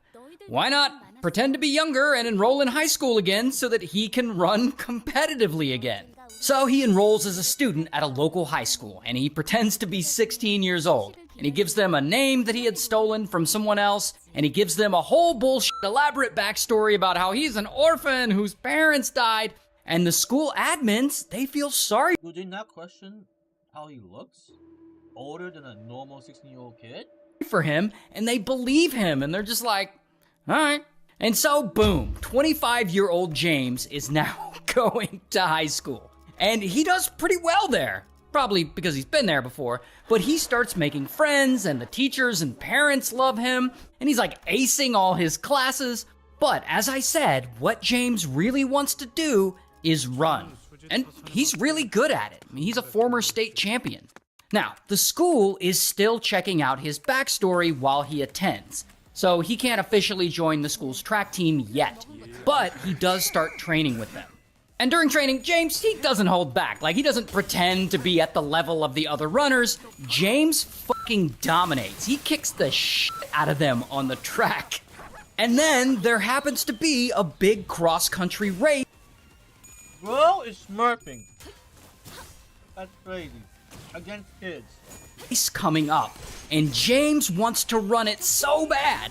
Now, he's not officially on the school's team, however, he is allowed to run the race with the other runners, but they tell him not to finish. Like, he's not allowed to officially win because, he's not on the team. And the next thing you know, he is running that race, and he's trucking along, and soon enough, he's way ahead of the other runners. Next thing he knows, they're all way behind him, and instead of quitting the race at the last minute like he was instructed to do, James can't resist himself, and he crosses the finish line, and he comes in first place, beating all those teenagers. So now all eyes are on James, the big winner. But after the race, he doesn't report to the officials' table and claim his victory. So some sports reporters who are covering the race are like, well, that's weird. Who the hell is this kid? And one of those reporters starts asking around, and he gets James's name. But not his real name, the fake name he used to enroll in school. And so this reporter then calls up the local municipal office and asks if there's a birth certificate on file under this fake name. But here's the thing. When James adopted this fake name, he didn't just invent it out of thin air. He actually stole the identity of a random kid who happened to die as an infant. And so this dead kid whose name he's been using has an actual birth certificate on file. And so the municipal office tells the reporter, yeah, we have his birth certificate, and it says he died 2 days after birth. And the reporter is like, oh shit, he's a fraud. And he calls the school and he puts the story out there. And so the school confronts James, and James is forced to leave the school while they investigate. And so over the next couple of years, James, he just can't stop being a fraud. He keeps enrolling in these competitive long-distance races under fake names and beating a bunch of teenagers. Yo, why do you want to beat up teenagers, though? And winning the trophies. And at one point, he even gets arrested for forging checks. But mostly, he drifts around with friends throughout the western United States, and he just bullshits people about where he's from and his credentials. But then, in 1987, he gets a job working at this bike shop. And there, he steals $20,000 worth of bicycle equipment from his employer, and so bam, he gets caught and he's arrested. Here's his mugshot. And then old James gets sentenced to 5 years in prison. But here's where it gets really crazy, because this is where he cons his way into an Ivy League school. So during those years when James was drifting around the western United States, he had been corresponding with a bunch of universities about being a student there. He was applying to colleges using yet another fake name. And one of those schools he applied to is Princeton University. And so James, he gives them like a wild bullshit backstory. He tells them he's a self-educated ranch hand from Utah who loves to read classic literature while he's tending to his cattle. And also, supposedly, James has high SAT scores as well, and I don't know if he faked those scores or what, but regardless, it all works. The admins at Princeton love his story. It's so non-traditional, and it's just what they're looking for. And so, in 1988, while he's sitting in prison, he gets forwarded a letter from Princeton University saying, "Congrats, you're admitted. You can start this fall." But of course, he can't start this fall because he's in prison. And so he writes to the Princeton admins and he claims that he needs to defer his enrollment by 1 year because his mother is dying in Switzerland and he needs to go be with her. course, this is all bullshit. He doesn't have a mother in Switzerland. But Princeton believes it, and they're like, yeah, sounds legit. So a year later, in 1989, James is released from prison on parole. He had served his time. So he gets out and he goes from Utah straight over to New Jersey, where Princeton is, so that he can start attending. Which, leaving the state violates his parole, but whatever. He doesn't care. He's made it to Princeton, and the dude has also got financial aid, so he doesn't even have to pay for it. And so James, who's now 28 or 29 years old by this point, he's pretending to be a much younger college freshman at Princeton. And pretty quickly, he starts making friends there, and everyone loves him, and he of course joins the track team so that he can compete in long-distance running, and bro makes it all the way through his freshman year with this fake identity, and no one suspects a thing. Then it's 1991, and he's in his sophomore year now. And one day, he's at a track meet, getting ready to compete with all the other runners.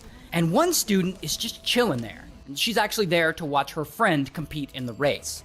But at some point, she sees James. And she's like, damn, that guy looks familiar. So she recognizes him because she went to high school with him back when he was first pretending to be 16 years old and dominating that high school track meet. And she's like, is that the adult man who pretended to be a student at my high school? Is that the same guy?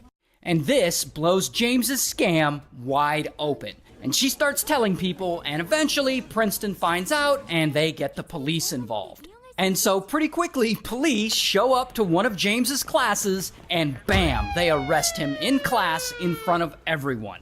How embarrassing. Here's his mugshot. But it's still not over for James, because there's a professor who feels kind of bad for him, and he helps him make bail while James waits for his trial. And this professor also helps James move to Massachusetts. He then helps him get a job at Harvard Mineral Museum, helping catalog minerals and gems and stuff like that.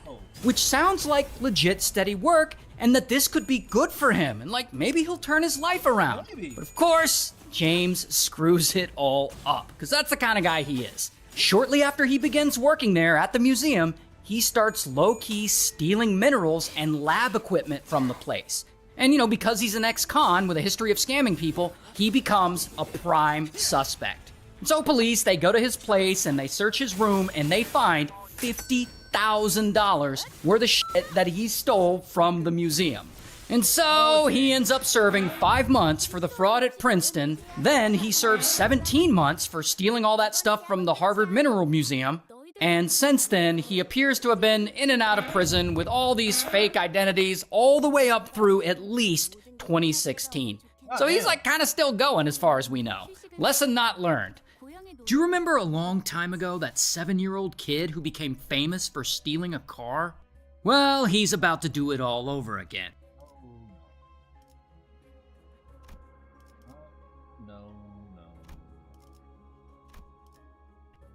Now, the kid's name is Letarion, and Letarion is 7 when this story starts, and he's living in Florida, and all this kid seems to want to do is get into trouble. And one day in 2008, he and his grandma are visiting his mom at her townhouse, and so they're all there, and Letarion asks if he can have his friend come over to watch cartoons. But his mom says no.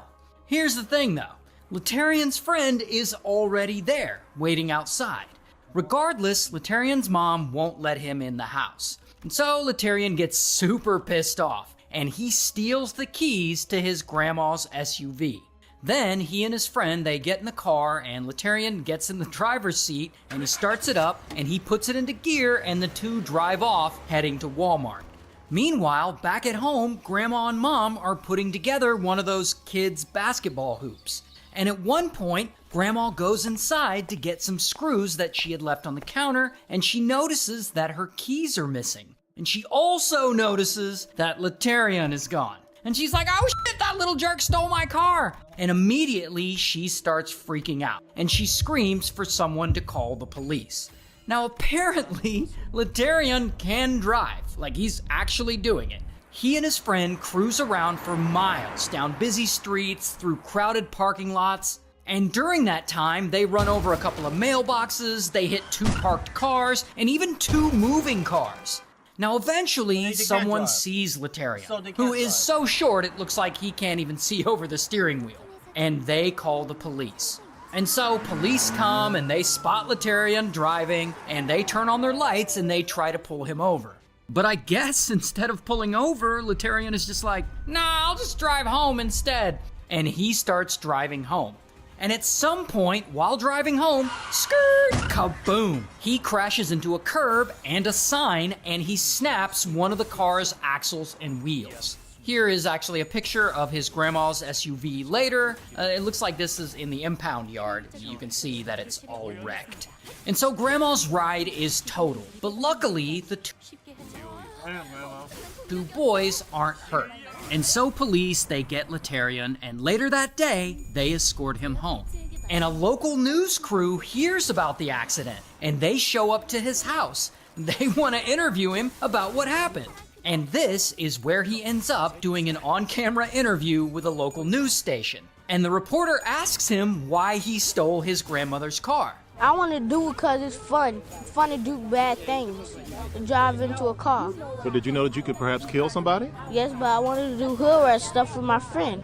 And so that news station posts a clip of that interview to YouTube. And the video blows the f up. People find it hilarious. It becomes an early viral internet sensation. It gets millions of views and like people are sharing it all around and they're quoting him because he has so many quotable lines. I took my grandma car because I got mad at my mom, and then I suddenly had my friend come in and he smokes with cigarettes. And people start calling him Hood Rat Kid, which is just not a good name to have when you're 7. Now, you would think that this viral joyride would be the end of Laterian's crime spree. But no. He's just getting started. A few weeks later, he's at Walmart with his grandmother, and he gets into a fight with her because she won't let him get any chicken wings. And during the fight, he starts hitting her, and he hits her in the stomach and on her legs, basically anywhere he can reach. And this causes a whole scene, and it makes the local news too. The problem began when Laterian asked his grandmother to buy him some chicken wings. So, unfortunately, his terrible behavior keeps getting him attention. For example, that same year, he, his grandma, and his mom are scheduled to appear on Judge Judy. We're going to the Judge Judy show. Encouraged by show producers, Latarian Milton's grandmother says she plans to sue her daughter, blaming Latarian's mother for allowing him to steal her SUV, then drive off. But thankfully, after a lot of public criticism, the Judge Judy show ends up canceling on them. But Latarian's not done getting attention yet. Oh no. 2 years later, in 2010, he's 9 years old at this point, he gets invited onto the Comedy Central show, Tosh.0. Oh no. Do you think that this was kind of your grandma's fault? No, but she should have kept her keys in her purse. She should have kept her keys in her purse. Don't you think you should just not take her car? No. Not only that, that same year, that He didn't learn a thing. animated show, The Boondocks, creates a hood rat character based on Latarian. Lamilton, what about the people you could have hurt? I don't care nothing about those people. I wanted to do hood rat stuff with my friends. Now, eventually, all this attention stops. His 15 minutes of fame ends, and Latarian goes back to being a regular Florida kid living a normal life. And a few years pass, and he goes to middle school, and he graduates from middle school. Here's a picture of him holding his certificate of completion, and good for him. And then the local news comes out, and they interview him again, and he seems to be doing much better. Going wrong is bad, but doing good, I could be a success in doing some stuff. And so it looks like Latarian has learned his lesson finally, and that he's gonna grow up, and he'll never get into any serious trouble ever again. Hold up, let me I need paper sushi, but I'm gonna put it away. 개체가 유리한 조건을 이용하고자 하는 징조가 보입니다만 관리자님의 전술력과 제 지시만 있다면 그다지 위협적이진 않을 것 같군요.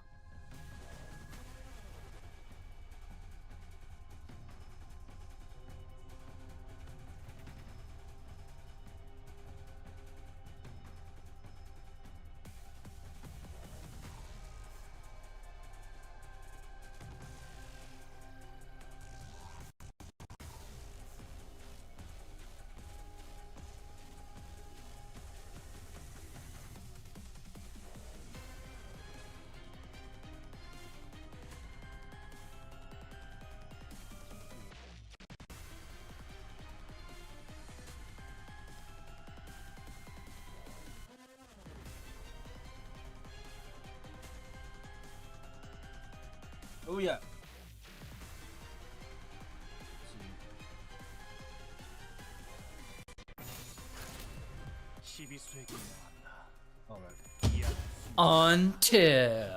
Until he screws up real big. Because it's now 2017, and Laterian is 16 years old at this point. And one night, he's hanging out with 4 of his friends. So there are 5 of them total. And they order a Lyft. And so the Lyft shows up, and the driver picks them up, and he takes them to their location. But when they get there, only one of them gets out. And the driver's like, "What's going on?" And Laterian and the rest of the group tell him to take them somewhere else, a different location. And the driver's like, "Okay, well, you gotta make a request through the app." And I guess they don't want to do that. So the driver refuses to take them anywhere. Because, you know, he's trying to get paid. This is his job. And that is when suddenly one of Laterian's friends in the back pulls out a pistol. And pow, he hits the driver in the head with it. And the driver is totally freaked out. Then, Laterian's friend points the gun at him, and he forces him out of the car. Then they take his wallet and his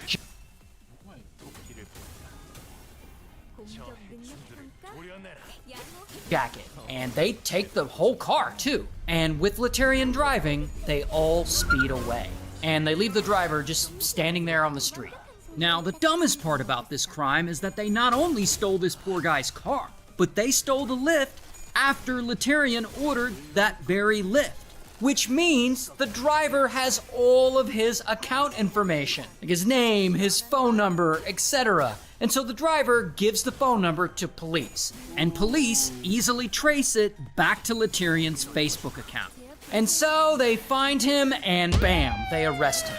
Here's his mugshot. And he gets 3 years in prison for this. And he gets out a little early, and in 2019, bam, he's arrested again. Here's another mugshot. This time, he's sentenced to 1 year, 9 months in prison for grand theft. Then he gets out, and in 2023, when he's 22. Wait, why is my shit flashing?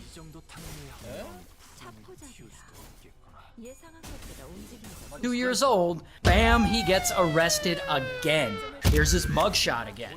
And this time he was involved in some kind of physical domestic dispute, I'm not really sure.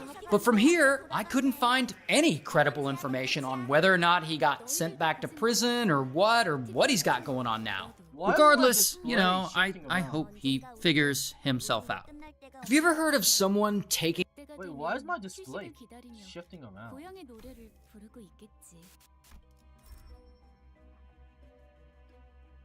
wrong with my display?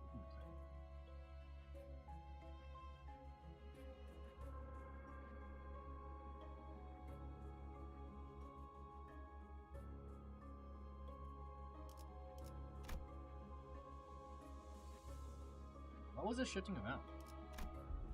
Taking mushrooms and then getting violent? Well, the story starts with this guy, Thomas. And Thomas is a 19-year-old college student living in Canada. And Thomas has a problem. He apparently has a messed up brain. He's a former rugby player, and he got a bunch of concussions over the years that supposedly screwed him up. Well, one night in 2015, these brain injuries allegedly finally catch up to him. Because he's back home from college for the winter break, and he ends up reconnecting with some of his former high school buddies, and, you know, they all go out to a local sports bar, and they hang out, and they have a couple of beers, and they watch a hockey game. And so they're there, and they're drinking, watching the game, but eventually, I guess they get bored with that, and the group decides that they want to have a different kind of fun. Why does my display port fucking flicker?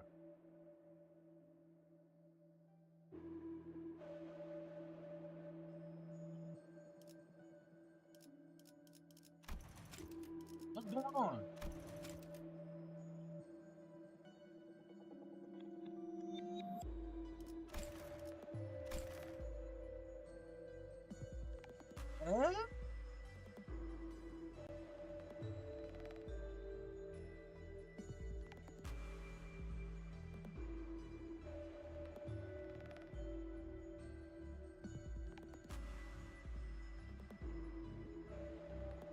Is it my... Can't be the tables, right?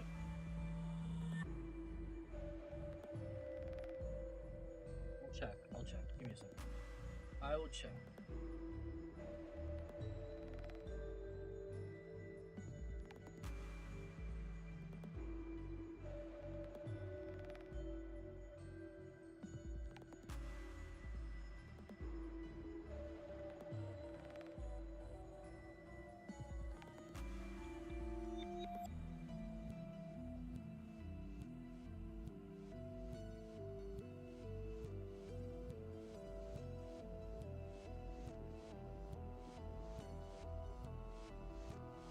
also just be YouTube. Be fucking weird.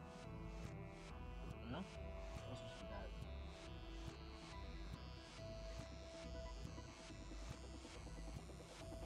Or one of my programs.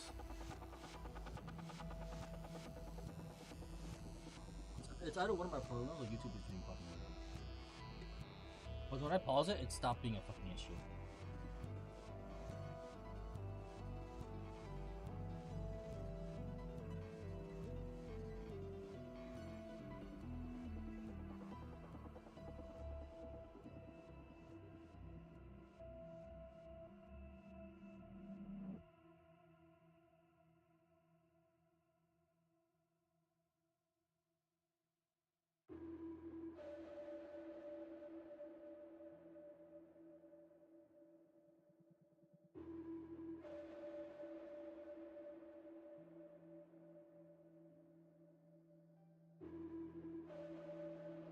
Oh, maybe I can restart the browser.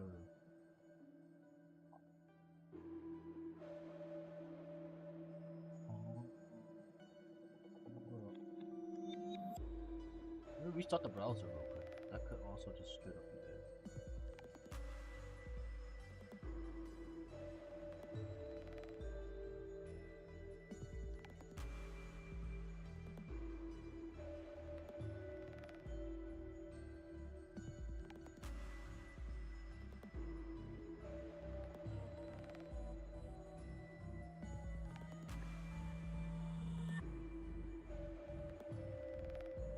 Have you ever heard of someone taking mushrooms and then getting violent? In there, when Thomas gets in bed asleep, those concussed, and they all go for it, interacting negatively, acting, they all go, and now he eats. Oh, maybe that's why big guy was except. And by this it, and they head over to Thomas's mom's house where he is staying. Then they go to the basement and they pass around the bag and they each take a dose from the bag and over to Thomas. Kind of fun. So one of them comes up with a crazy idea and he's like, let's pool.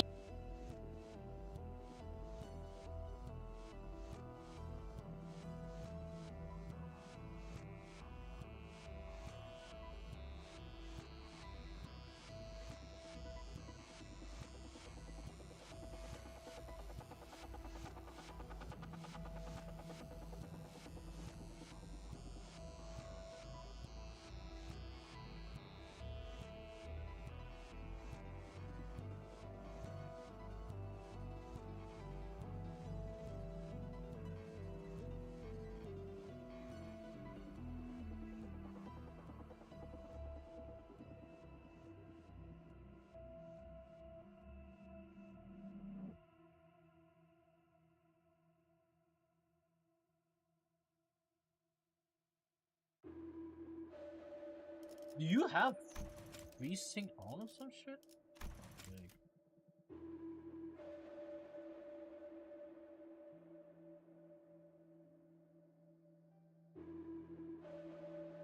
I don't think so. It's one of these. I mean, it's not a big deal.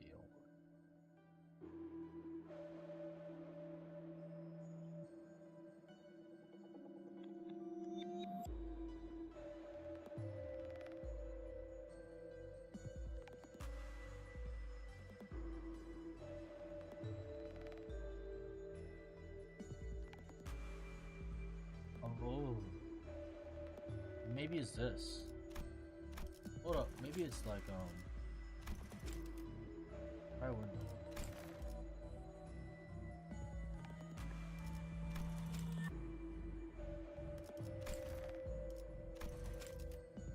But that should work now. Okay.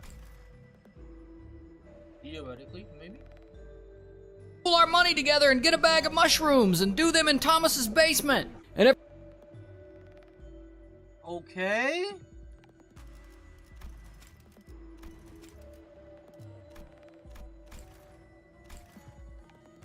Every single time I press play on YouTube, some shit fucks up.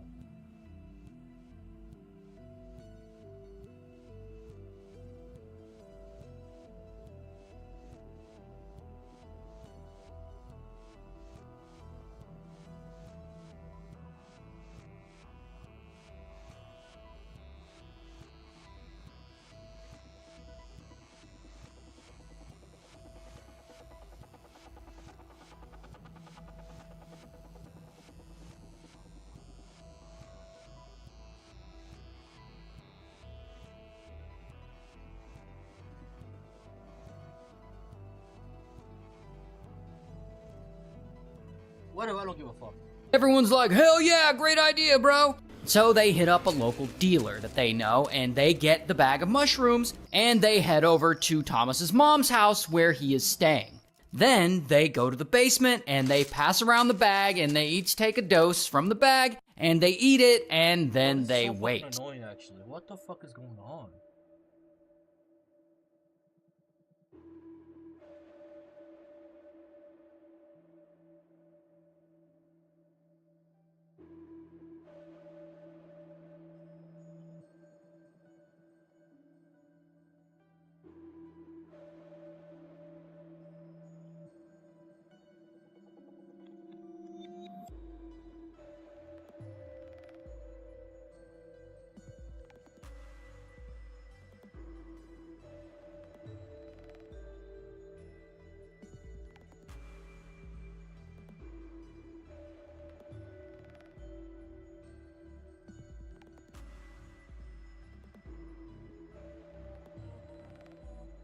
Here, you'll find 3 vertical dots or a similar icon that opens the browser menu. Step 2. In the menu, locate and click on Settings. This will take you to a new page where you can adjust various options for your browser. Step 3. Scroll down or search for System and Performance in the settings. Select this option to view more specific system settings for your browser. Step 4. Now, under the System section, you'll see an option labeled Use Hardware Acceleration when available. This feature uses your graphics card to help with processing, but it can sometimes cause screen flickering. Say less.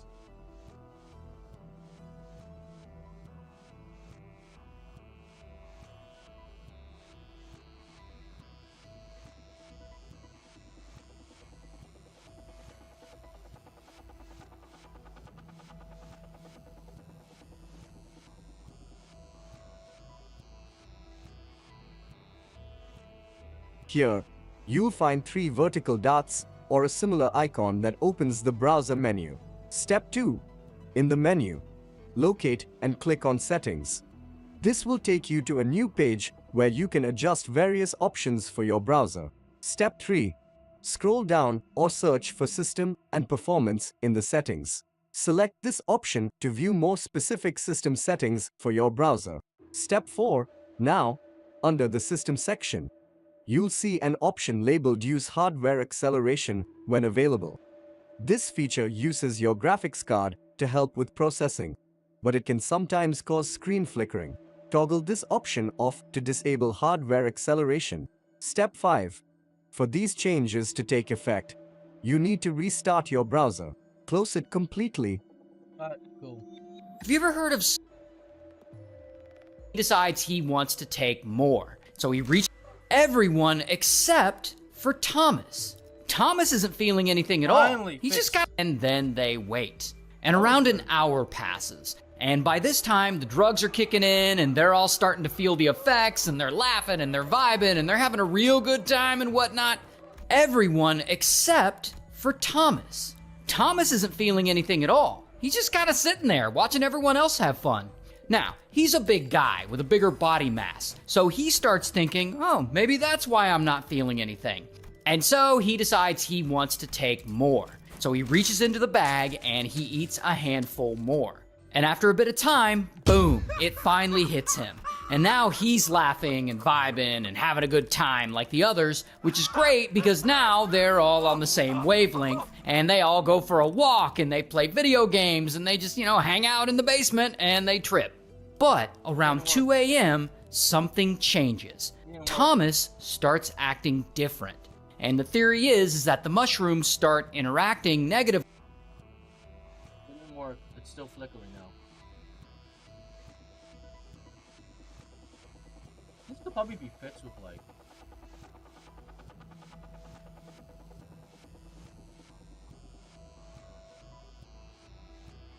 a restart of my PC maybe.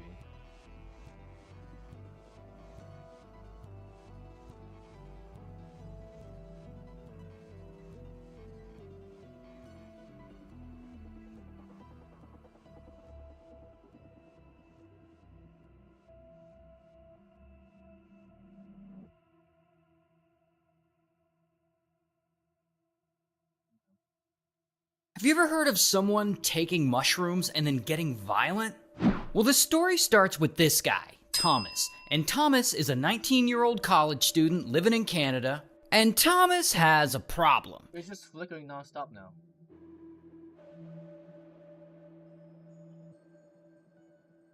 It only flickers when the YouTube video is playing. That's weird.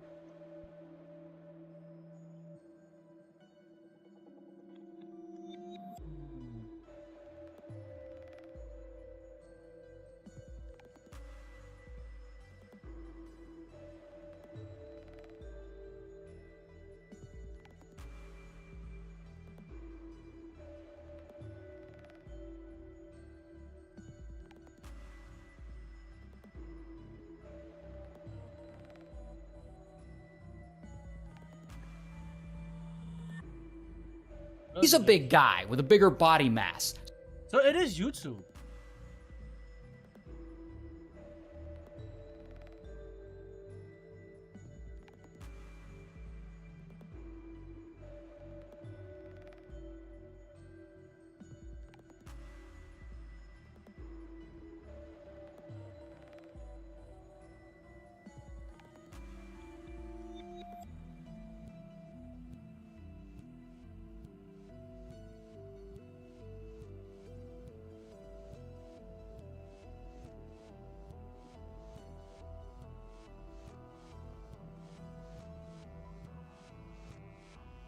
So I have to restart.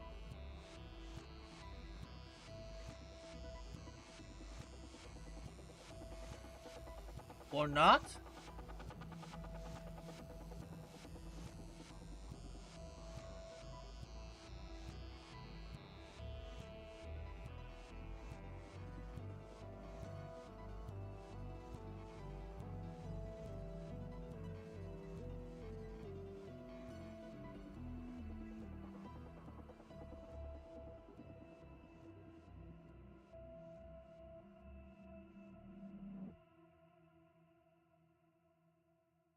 I'm about to restart. I'll probably restart this limit shit, whatever. I don't give a shit.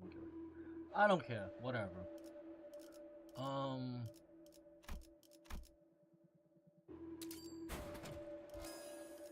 No big deal.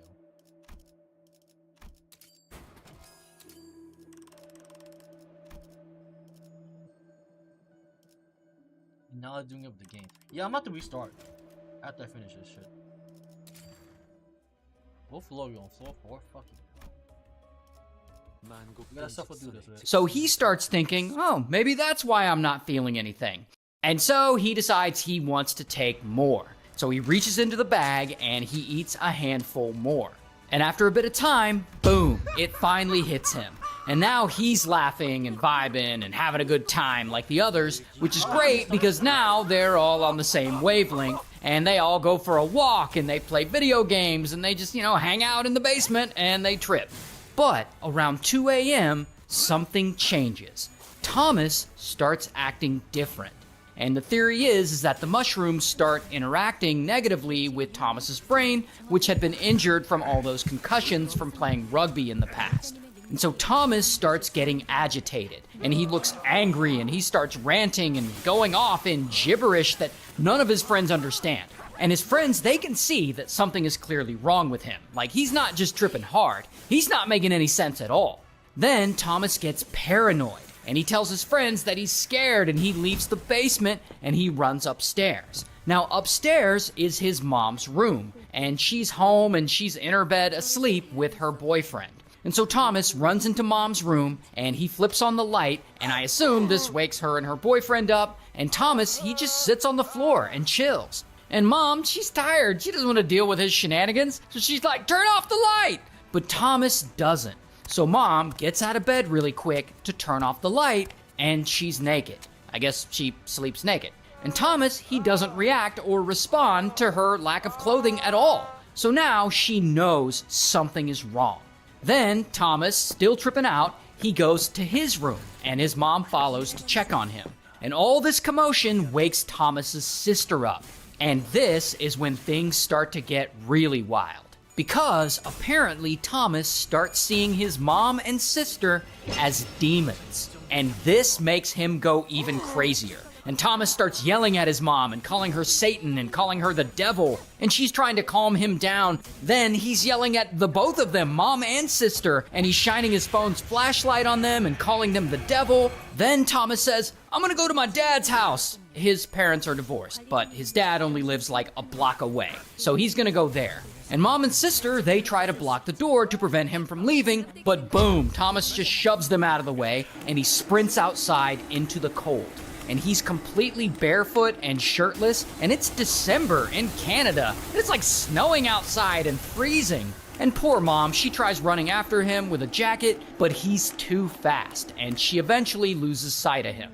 Then one of Thomas's friends, who we'll just call Friend, I assume Friend is like still high on mushrooms, and he jumps into a car along with mom and mom's boyfriend, and they make the 1-minute drive to Thomas's dad's house. And when they pull onto Dad's street, they see Thomas standing outside of this random neighbor's house. And so Friend, he gets out of the car and he approaches Thomas and he gives him a jacket and he starts talking to him and trying to calm him down.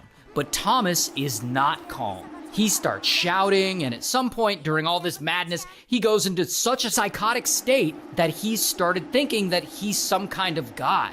And he yells, I am God, nobody can stop me! And he starts cursing Friend out and trying to fight him. So Friend goes back in the car and Thomas follows him. And Thomas is still mad, and he picks up a rock, and boom, he smashes it against the driver's side window. Then boom, he hits it a second time, and again, boom, and the window finally shatters. And everyone in the car is all freaking out, and they're like, we need to call 911, but no one has a phone. It seems like they left the house so fast that none of them grabbed their phones. And so they leave, and they drive back to mom's house. While Thomas, he runs over to his dad's house. And there he finds a window and he gets into the house that way. And he walks through the place up to his dad's bedroom and pow, he kicks down the bedroom door. And it's 3 a.m. so his dad is asleep next to Dad's girlfriend. And Thomas yells, this is the day of reckoning! And then he starts hallucinating that both of them are the devil, and he freaks out even more. And so he runs away, straight to the kitchen. And Dad is like, what the fuck? And he jumps out of bed and he follows after him into the kitchen. And bam, Dad grabs him and he tries to subdue him. But unfortunately, Dad is no match for Thomas. Like I said, Thomas is a former rugby player, he's a big dude, and he's real strong. And that is when he declares that he's doing his God's will and that this is a house of Satan, and he grabs a kitchen knife and bam, he stabs Dad. And then he stabs him again and again and again. And unfortunately, this unalives him. Then Thomas turns on Dad's girlfriend who's there, and she runs away back to the bedroom, and Thomas chases after her, and she quickly picks up the phone and she tries to call 911, but boom, he attacks her with the knife too. Meanwhile, Mom and Sister, they've gotten their phones, and they're in the car speeding back to Dad's house. And Sister keeps calling Dad over and over to warn him that Thomas is flipping out and acting crazy. But of course, Dad isn't picking up. And so they get to his house, and Mom and Sister try ringing the doorbell like 1,000,000 times, and they hear a bunch of shouting inside, but no one is coming to the door. So Mom and Sister call the police. And so, pretty quickly, police arrive, and bam, they arrest Thomas. And I don't have a mugshot, but here's a picture of him in real life. Meanwhile, Dad's girlfriend is rushed to the hospital, and she has to undergo multiple surgeries, and she even loses her right eye, but luckily, she survives. And so Thomas, he has this whole trial, and he's ultimately found guilty of manslaughter, and he's sentenced to 5 years in prison. And then after that, there's like a battle in appeals court for a long while, and anyway, he's out now, so. You know that rapper who wrote that Whip Nene song? You know he's in prison now? 다들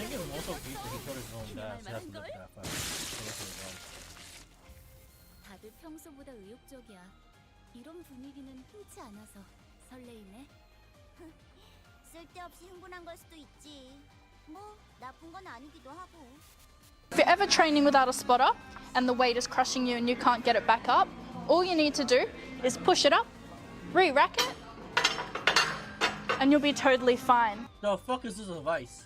If you're down, all you have to do is listen.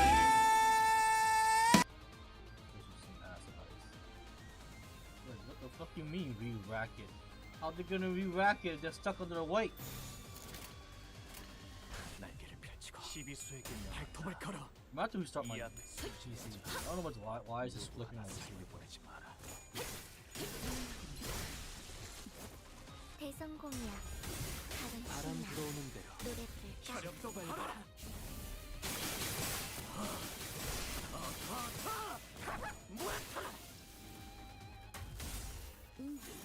제압 개체에게 맞는 정상적인 의지와 신뢰를 잘해서 적에게 치명상을 입혀버리는 관리자님은 당신이 생각하는 것보다 대단한 능력을 가지고 있다고 제가 늘 말씀드렸죠. 이번 제압은 끝이야. 저는 언제나 너희들도 고생을 많았어 많았어. 한답니다. 티페리트, 너도.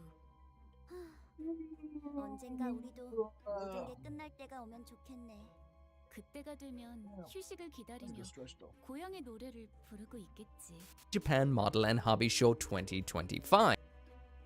Hey, what is up everyone? Welcome back to another episode of the Iron Diaper, your regular Gundam news show. And basically when I make one of these, it means we've had some announcements. So over in Japan, we just had the All Japan Model and Hobby Show 2025. Yesterday, Bandai announced a big Master Grade announcement, which was to be announced today, but they did announce a whole lot more. We've got a few Master Grades we knew about and didn't know about, as well as one lot more announcement, which was to be announced today, but they did announce a That looks kinda sick, I know. whole lot more. We've got a few Master Grades we knew about That also looks kinda sick.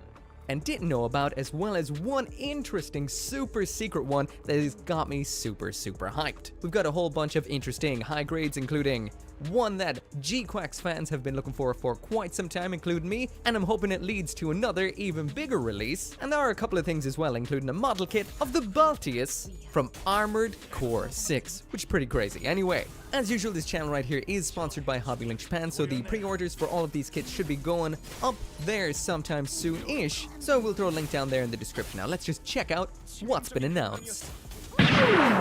So yeah, yesterday Bandai did announce that there was going to be a Master Grade. In the background we saw those purpley pink clouds that are very Gundam Seed Freedom reminiscent. So what we were expecting was some kind of Master Grade Gundam Seed Freedom announcement, and it kind of is, but at the same time, it kind of isn't. And this right here is what Bandai announced. So it is sort of a Seed Freedom release, but it's actually a Gundam Seed Freedom Astray release, and it is a new version of the Master Grade Red Frame Astray. Now at first I was incredibly excited. There's some nice angles and some nice things going on this kit, but I immediately got absolutely, I don't know, record rip choked by this, because it's got those old Master Grade Red Frame hands that are shit, and I'm really sad.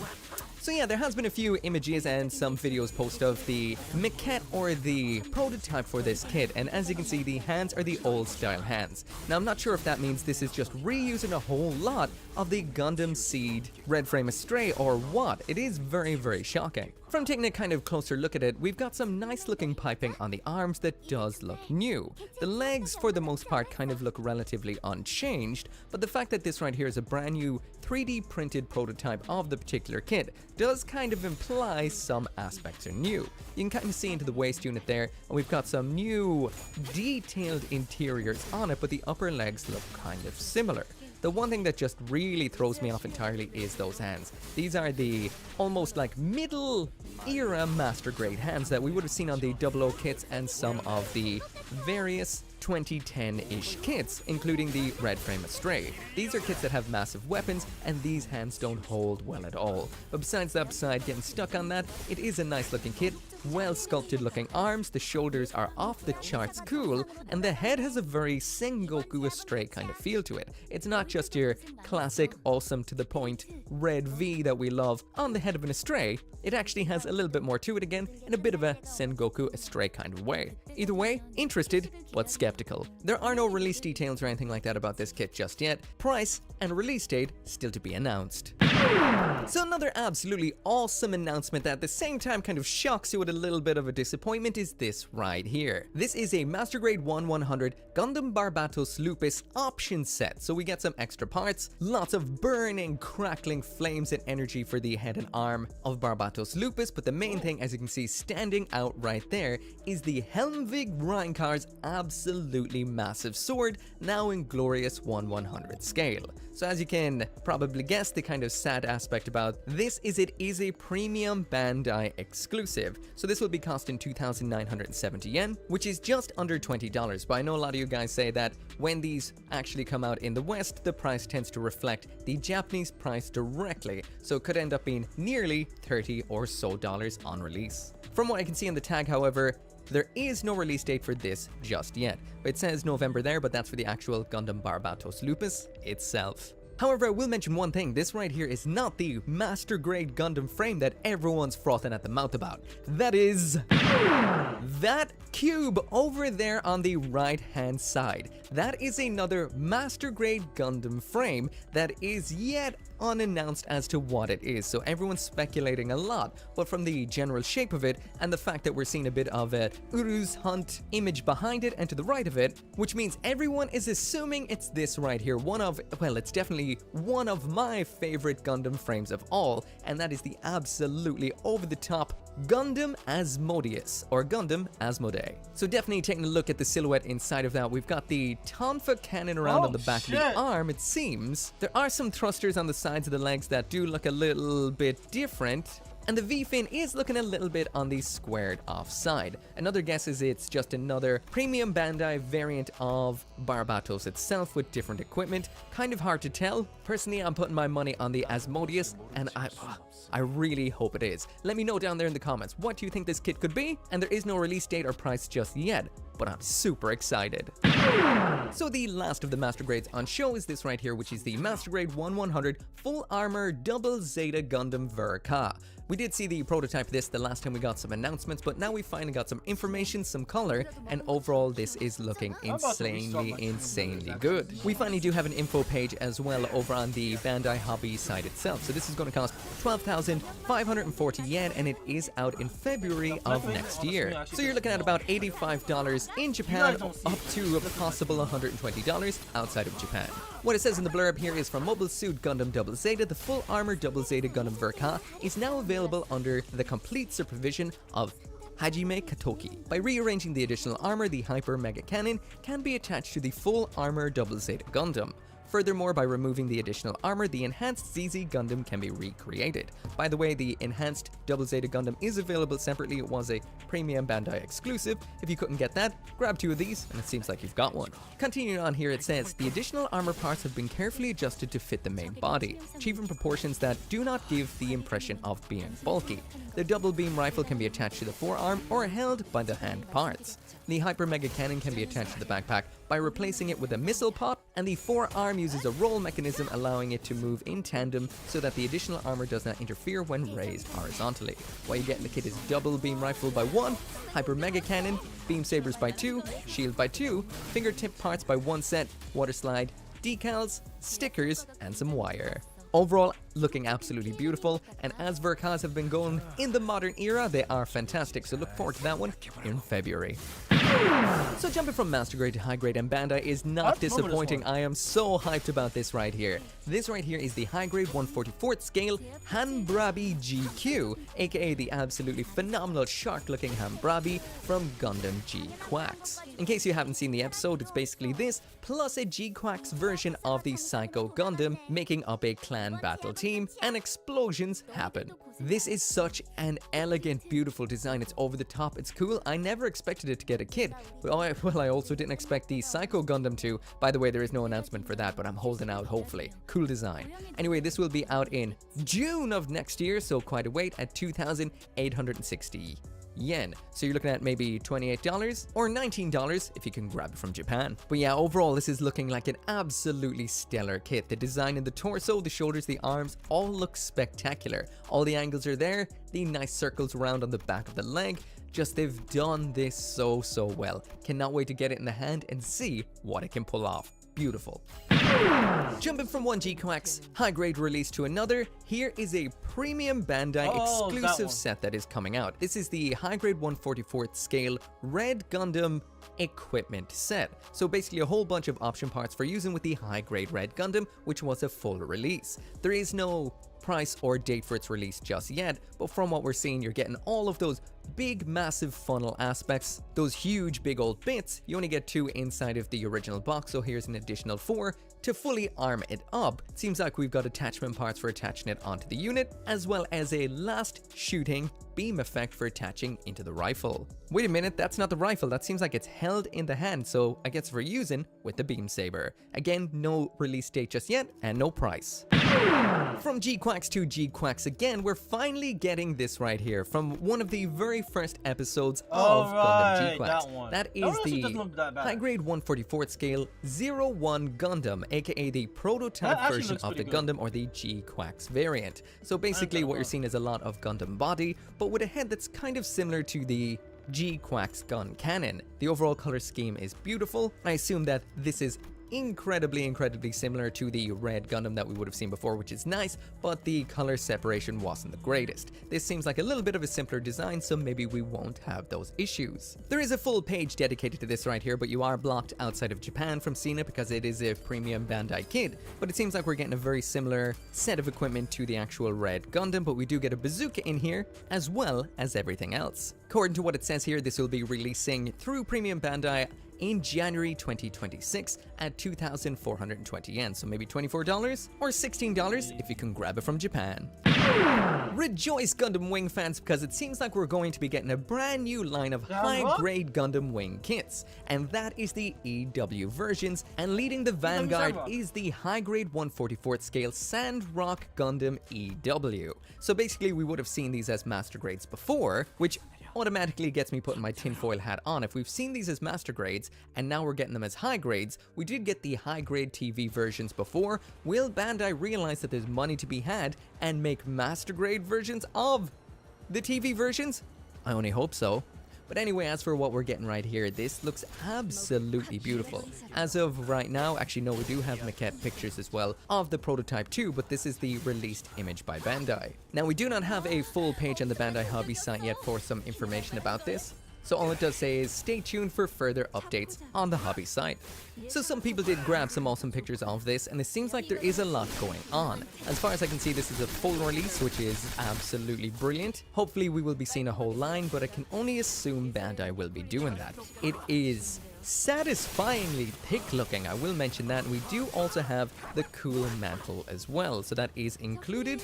And from what I can see, the front part seems like it is a molded piece of plastic, but the side part seem to be a flexible, almost leathery looking plastic material. From what I'm seeing here, we are getting this in, I think that says June of next year, and it's costing what? 4,180 yen for a high grade. Wow! Well, it does look nice and there's a lot in there, but that's spicy. So you're looking at about $28 if you can get it from Japan, or about $41 if you're getting it from outside of Japan. So yeah, spicy. Looks great, but spicy.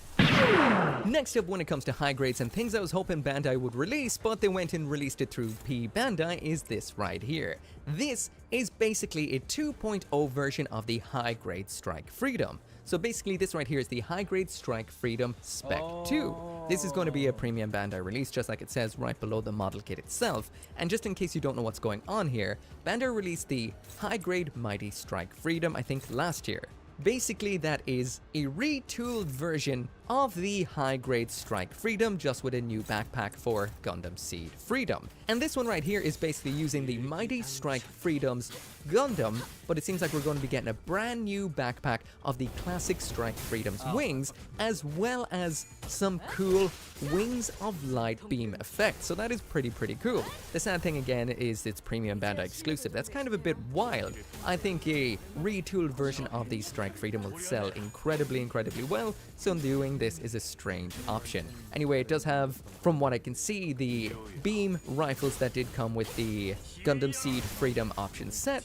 and it seems like you got 2 of those included. Once again, it does seem like we don't have any additional information about this particular kit right here, so stay tuned for updates. So that is pretty much it for all of the biggest announcements, but there is a couple of other cool aspects that were shown at this particular event that Bandai put on display, so I might as well jump through them quite quickly. First one, seems like we're getting a brand new high-grade Gyaradoga. I don't think the actual Gyaradoga itself is brand new, but we're getting a brand new big heavy rifle. As far as I can see, this will be exclusive to Side F in Fukuoka. For the first time ever, Bandai did put the perfect grade new Gundam on display, and it is looking absolutely Yeah, okay, anyways. I don't know what is happening. I don't know if I'm gonna restart. I'm gonna restart the stream chat. Give me a second. I will restart.